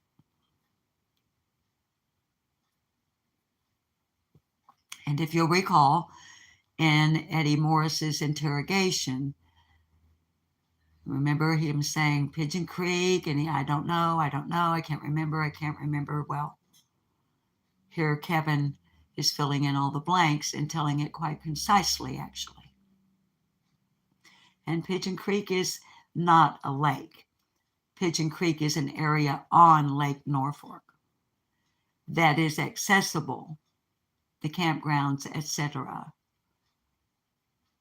And the Oxbow is what some of us would call it, off of Highway 201 North out of Mountain Home, Arkansas. It's a lake out of Mountain Home, Arkansas on Highway 201 North. We drank some beer and smoked. I think it was 2 joints, about the size of a regular cigarette. I remember Eddie said 4 or 5, 6 joints. Okay. Kevin says 2, about the size of a regular cigarette. We were pretty messed up. From the lake, we went and dropped my friend off at his house. Okay. In the interrogation, remember Eddie said somewhere in there that the friend that they got the weed from, that they took him back to his house. Okay. So Kevin's saying the same thing. From there, we went to the Magnus's house.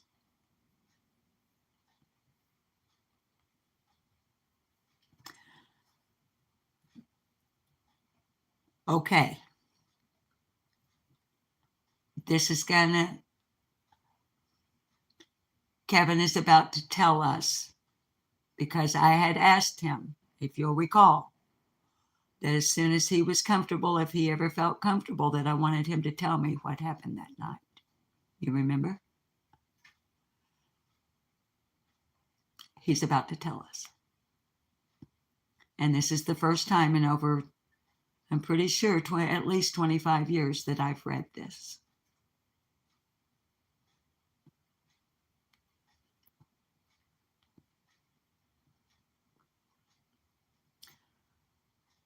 I don't remember the exact time we discussed the plan to rob them. Our plan was to knock them unconscious, take their money, and leave the state. I was still hooked up on the girl that I love and was wanting to go back to Florida to see if she and I could patch things up. Even after the abortion, I still loved her. We arrived at the Magnus's house and went to the door. Mr. Magnus let us in. We sat there, Eddie watching TV, while I talked to them. I had not seen them for a while, and so I told them I was living in Michigan. I figured that when they came to, they would call the police, and the police would be looking for Kevin Burkhart in Michigan and not Roy Collins in Florida. Florida is where I was going.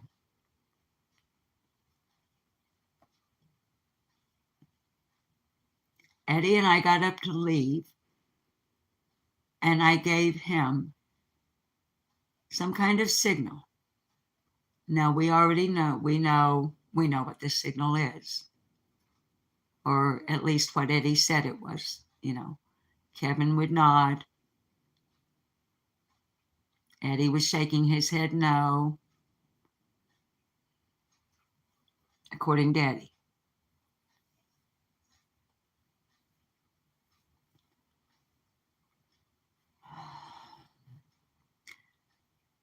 I don't remember what the signal was exactly.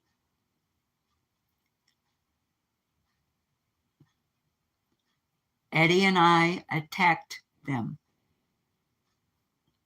All of the specific details during the attack, what actually took place, I don't remember. I do remember some of it, and I'm not proud of it. The feelings I felt were like frustration, anger, and I was scared. It was like whatever wrong had been done to me was being released. I just don't know how to explain it. Why did it go so far? These innocent people had never done anything to me. Why did this have to happen to them? It was never supposed to happen. It was true that I had gotten money from them before, but it was never like this. After it was over, I dumped Mrs. Magnus's purse out and found an envelope containing a large amount of cash. After getting the envelope, I walked into another room Eddie was standing there. He was quiet, not saying anything. I told him we needed to leave. We started for the door. Before I went out, I walked over to the wall and jerked the phone cord out of the wall. This was so that when they came to, and if you guys remember, Lieutenant Timmons of the Dexter County Sheriff's Department in the interrogation of Edward Alvin Morris,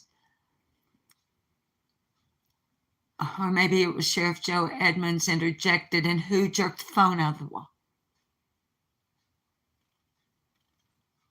Kevin did.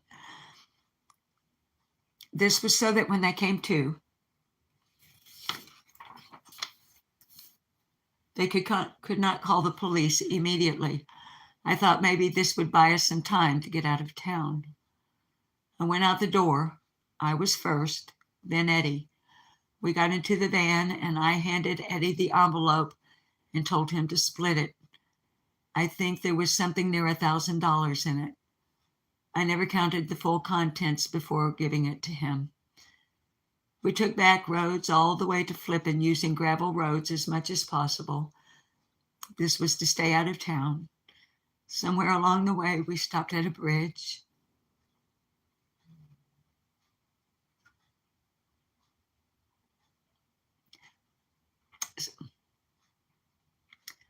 Somewhere near where some construction was going on, and washed the blood that was on us off. We also threw our shoes out. We arrived in Flippin and went to Eddie's house so that he could pick up some clothes. Then went to my aunt's house so I could get some clothes. We changed and threw our old clothes out at some dump near my aunt's house. I don't even think it was a legal dump.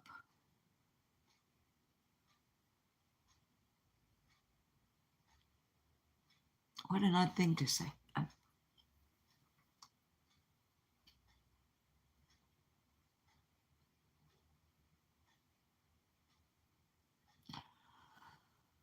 I believe it was a dump where people just discarded their unwanted items.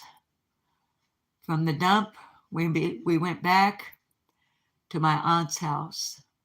I asked her if my cousin could take us to Harrison so that we could catch a bus. I told her we were going there to look for work. She agreed to let my cousin take us there.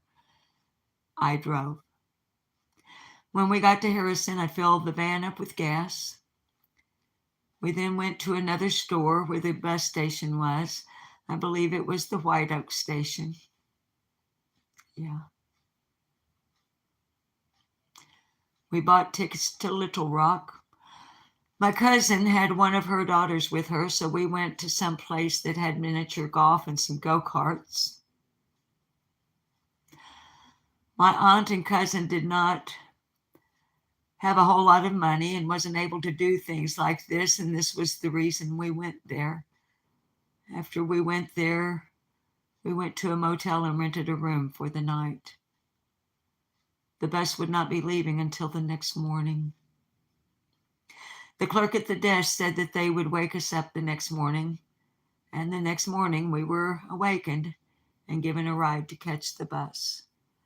When the bus got to Little Rock, we bought tickets to Ozark, Alabama. I made some phone calls. I called Florida, tried to get a hold of the girl that he loved, and was unable to. I then made some other calls and again located my brother Dale. He was in Ozark. He said that he would pick us up at the bus station there. At this time, he did not know that we had robbed these people. At the bus station there in Little Rock, there was some guy there. He seemed okay. He said that he had some hash and a pint of whiskey he needed to sell, so I bought it. When we got it on the bus, we drank the whiskey. In order to smoke the hash, we had to go into the restroom there on the bus and blow the smoke out the exhaust fan. We met another guy on the bus who had some beer. After offering us some, we drank it too. After arriving at the bus stop in Ozark, we met up with Dale. He was there to pick us up. I told Dale that we needed to go somewhere to talk. We went to this truck stop. Now, if you'll remember in Eddie Morris's interrogation, he said, I believe he referred to it as, no, he didn't. It's when they brought Dale into Eddie Morris's interrogation, Dale said he thought he had taken them to Chisholm's truck stop, CHISM''S, in Ozark, Alabama. Anyway, so going on with the letter, we went to this truck stop, the same one he was supposed to meet me at a few weeks earlier. I told him we had robbed these people. I could not tell him much more than that. I really didn't know what to tell him.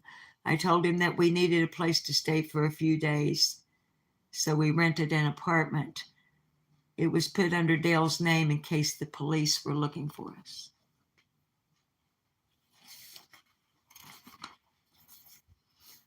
Page 11. During the last few days, Eddie and I stayed pretty much drunk. We went to parties with a friend of Dale's. We also went to a few bars. At one bar, I was carried out because I was too drunk to walk. On July the 4th, 1988, we spent the day at Fort Rucker Army Base. We had been drinking all day long. Later that evening, Dale came in and he was unusually quiet. He was getting ready for bed. I asked him if he wanted to sleep on the sofa.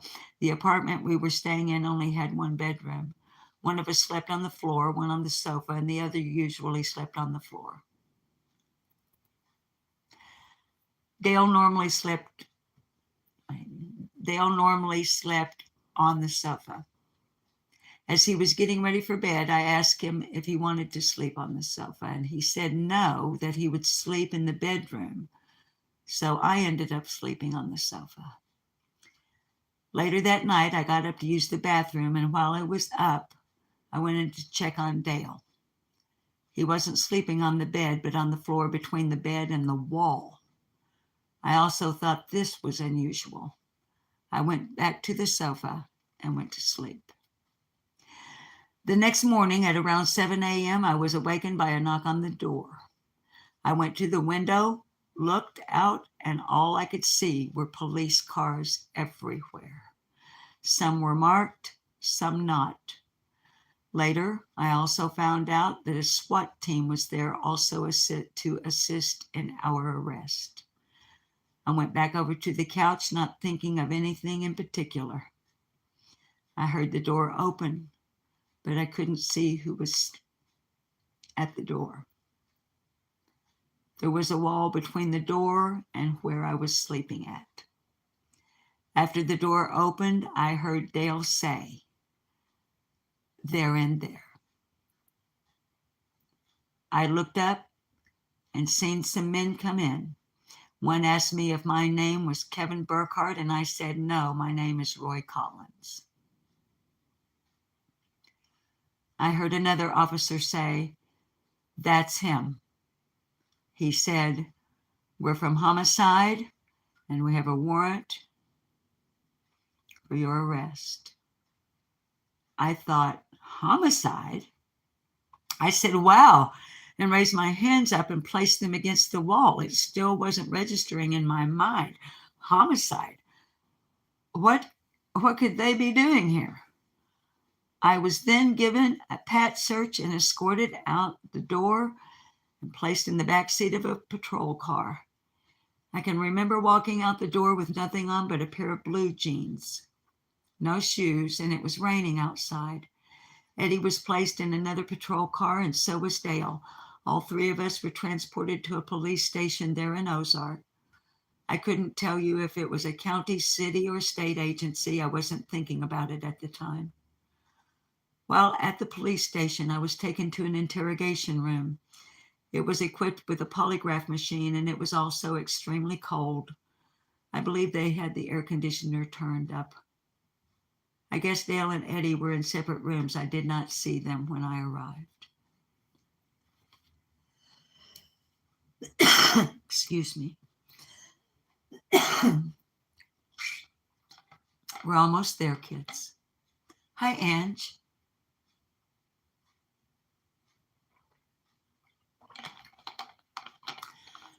We're almost at 2 hours. Thank you guys so much for sticking with me.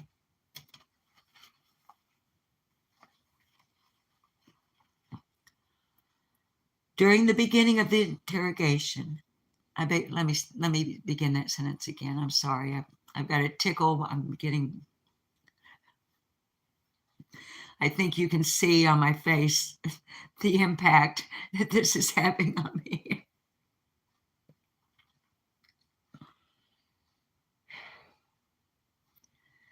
During the beginning of the interrogation, there was Lyle Scott and Major McPherson.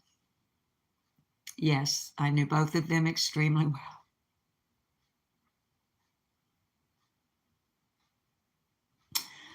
Lyle Scott was CID, Criminal Investigation Division, City of Mountain Home Police Department,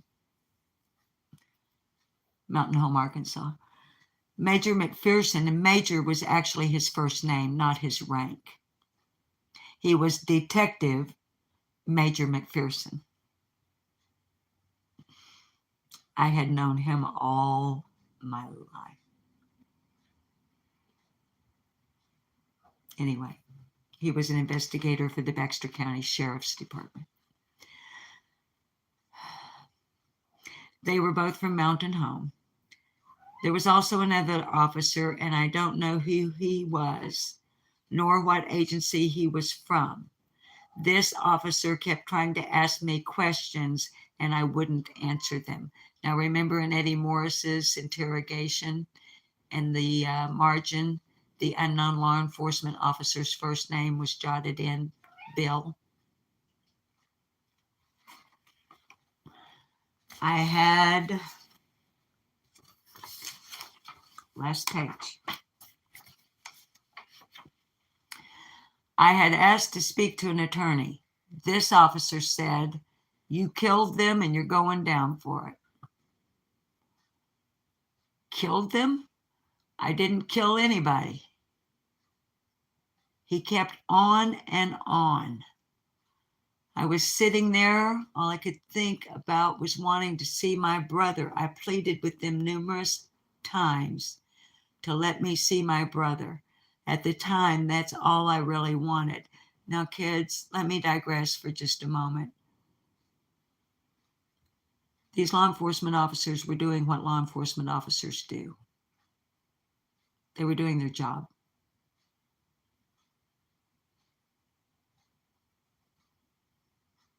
Whether Kevin is telling me the truth, I happen to believe him. Whether Kevin is telling me the truth, that he did not intend to kill Mr. and Mrs. Magnus, Victor and Minnie,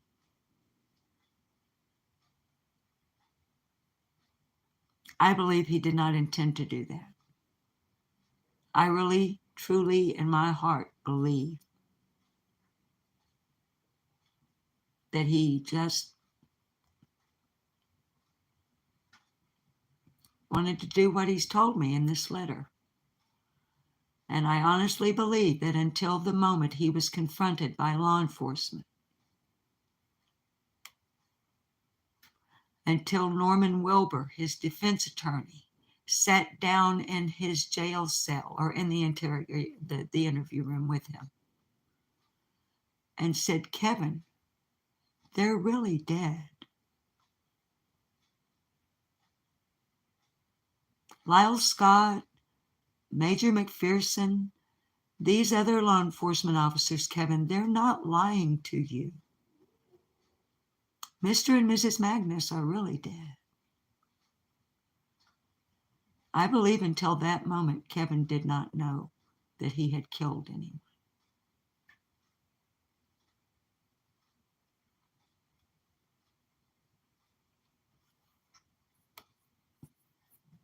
Keeping in mind I feel no sympathy for Kevin. The whole damn thing sucks.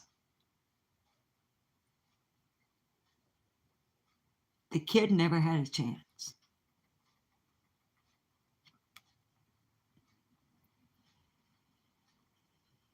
After sitting there, all I could think about was wanting to see my brother. I pleaded with him numerous times to let me see my brother. At the time, that's all I really wanted. Finally, I was allowed to see him. When he came in, all I could do was cry. I felt so much pain and hurt. Dale told me that I needed to get this over with. The police had been trying to get me to waive extradition and come back to Arkansas. I didn't want to. I didn't feel that I had anything to come back to Arkansas for. Dale told me that I needed to go back to Arkansas and get this thing over with. I told him that they were going to give me the chair. I kept telling myself that these people were not dead. It wasn't planned this way. We didn't know they were dead. And I would swear to it that they were alive when we left. It couldn't be true. As I later found out, Dale didn't know they were dead either. After I was allowed to speak to Dale, I answered Major McPherson and Lyle Scott's questions and waived extradition. Eddie and I were transported back to Arkansas the next day to stand trial for what we had done. Susan, this is one of the hardest letters that I have written in quite a while. I hope that you will forgive me for the delay. I have kept this built inside of me for quite a while now. This wasn't easy.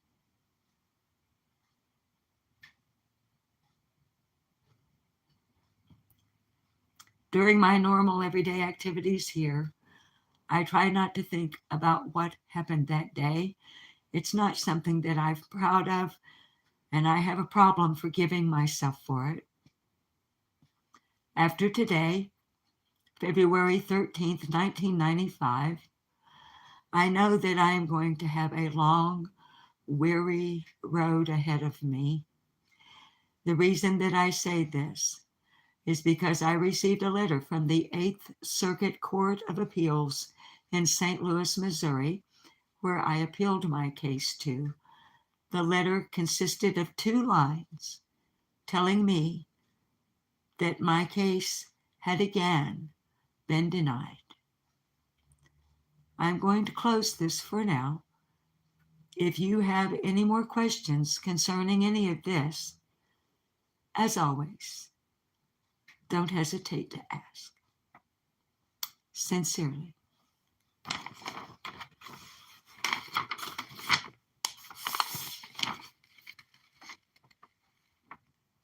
Kevin.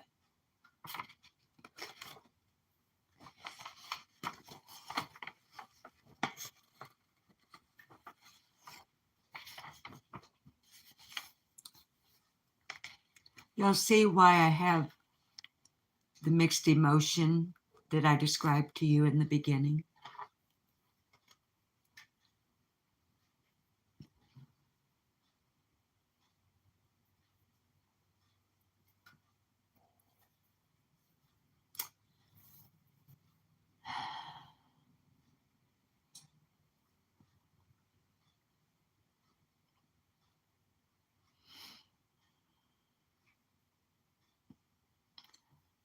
I hope that you do understand why I have the mixed emotions. If in no other, if not psychologically, perhaps intellectually grasp why a person in my position would have the mixed emotions that I have. Again, making it clear that Kevin's where he belongs.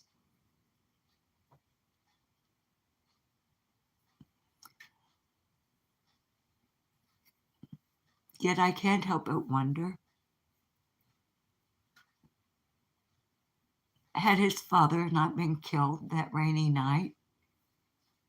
Or was it raining? I'm not going to pull the article out. I may have gotten confused because it was raining the night Kevin got arrested.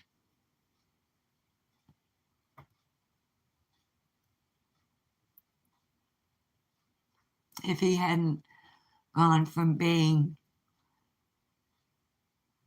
newborn baby Roy Collins, whose father had been killed only days before, if there hadn't have been 8 other children already, if his mother had been able to care for them all in 1968,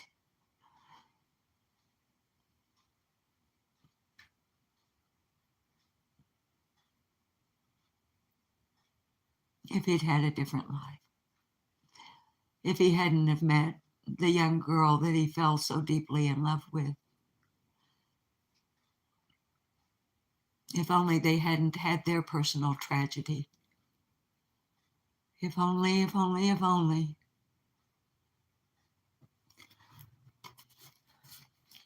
But thank you all for spending over 2 hours listening to an old woman, paying no attention to your chat. It's going to be this way till I get through this series.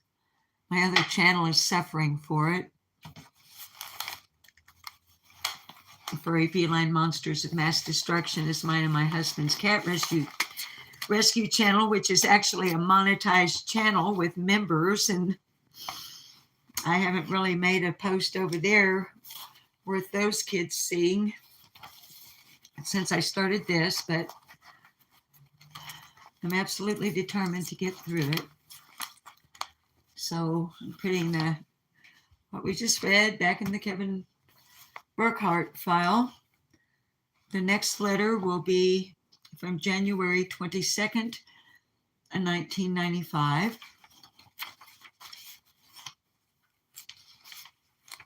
Counting the pages. Okay, it is 5.5 pages long. No, 5 pages long. We will be able in the next live to actually go through several letters because, as I told you guys, after the letter that we've read here today, which is the hard one, it's pretty much going to be anticlimactic. Hi, Crochet. Hi, Miss Pumbaa.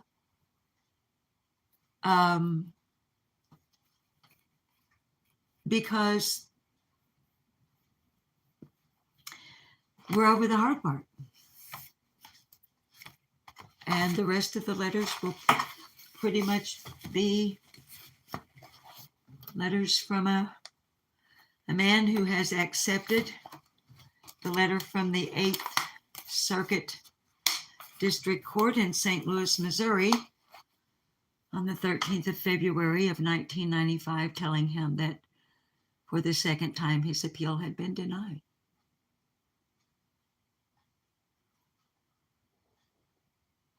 Writing his letter, letting me know that he was now in the phase of his life of accepting that he had a long, dreary road ahead of him.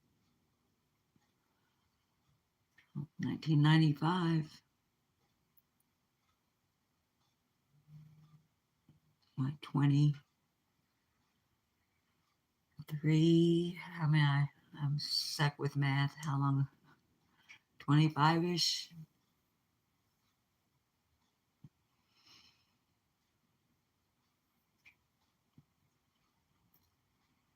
And unless something happens to him after these 30 some odd years of his life sentence, you know,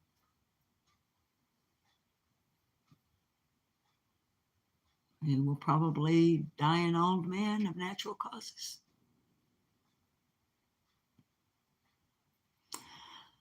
So my hope is to be back on live tomorrow to continue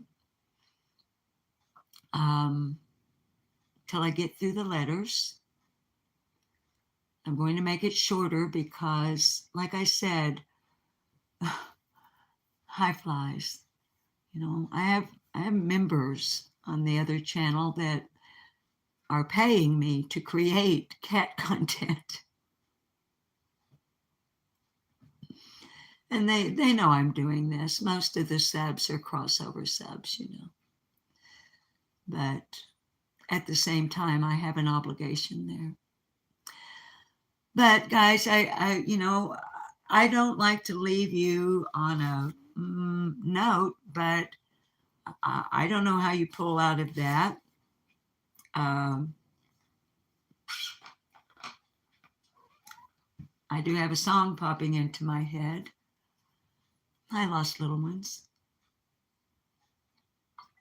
But it's almost 2 p.m, and I am putting that pork tenderloin in the oven, even though it's light.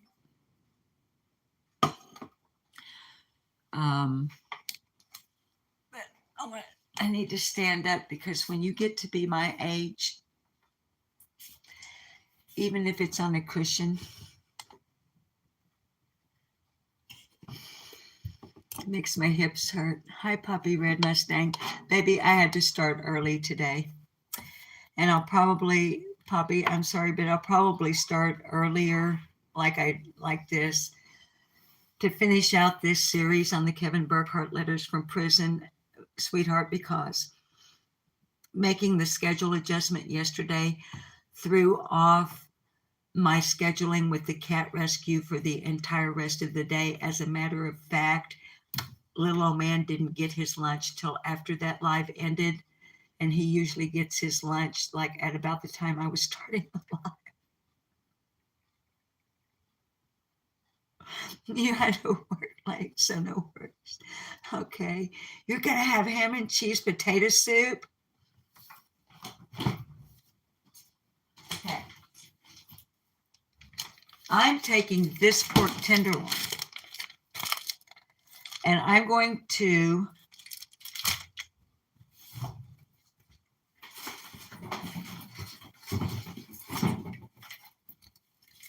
wrap it with some of this bacon. Round and round and round. And then I'm going to cut it about the thickness of the width of a slice of bacon. Like a filet mignon, only not filet mignon.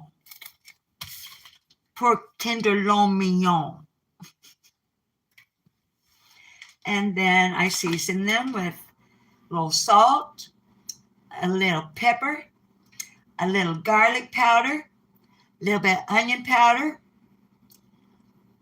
and then I put the little medallions into a cast iron skillet, which I cover with aluminum foil and seal it really tight.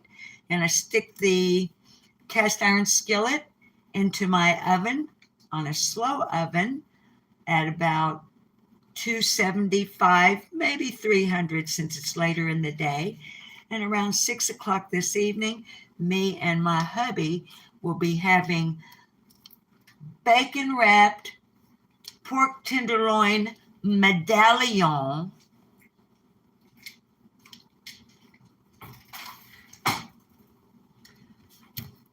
along with baked potatoes. And I don't know, but something green. Oh, you know what? Oh yeah, best choice is good. Yeah.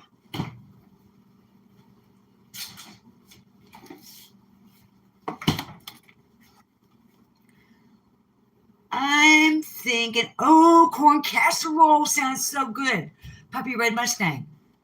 That sounds so good. I think I've got the stuff. Okay, but come back here. I'm just trying to lighten us up a little bit before we say goodbye. Okay. Out of my own garden. I know you're jelly.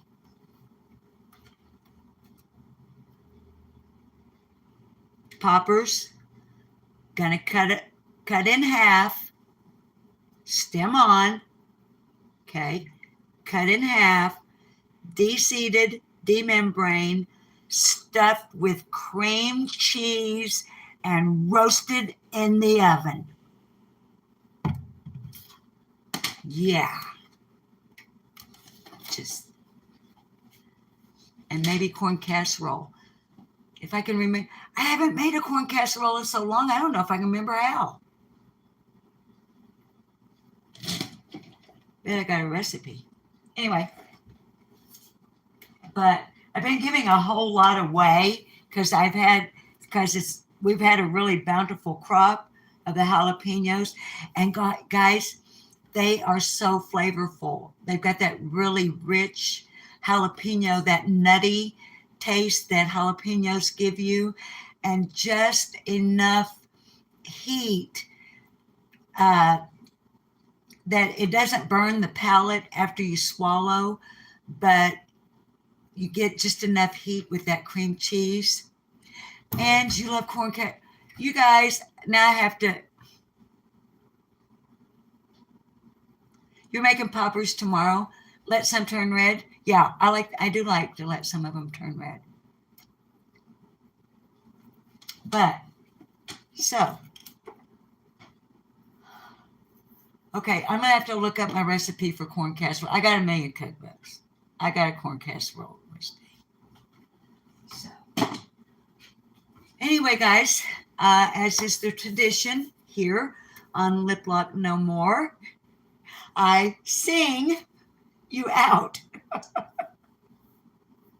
And I've got a song popping into my head. That's dorky. So,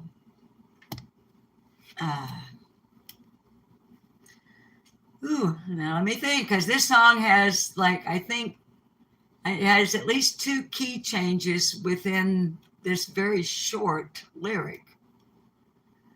And if I don't get the key changes right, it's gonna really super suck. And it may not be all that good to begin with.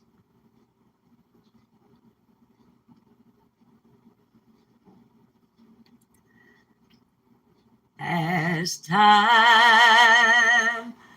goes on, I realize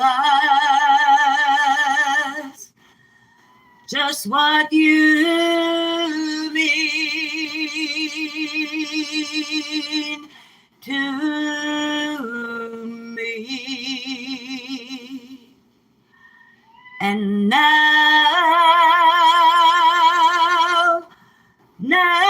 that you're near,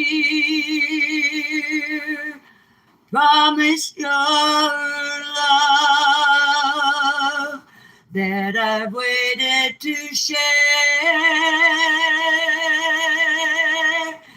and dream of our moments together.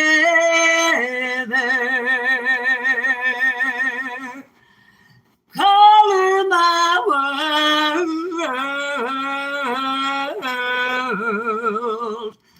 with hope of loving you.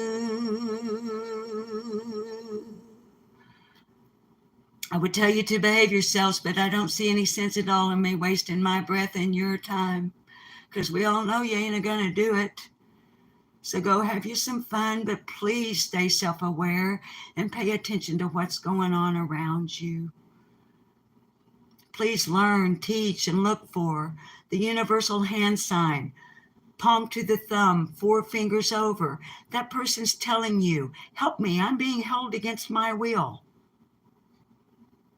Call 911 or the emergency number in the land where you live.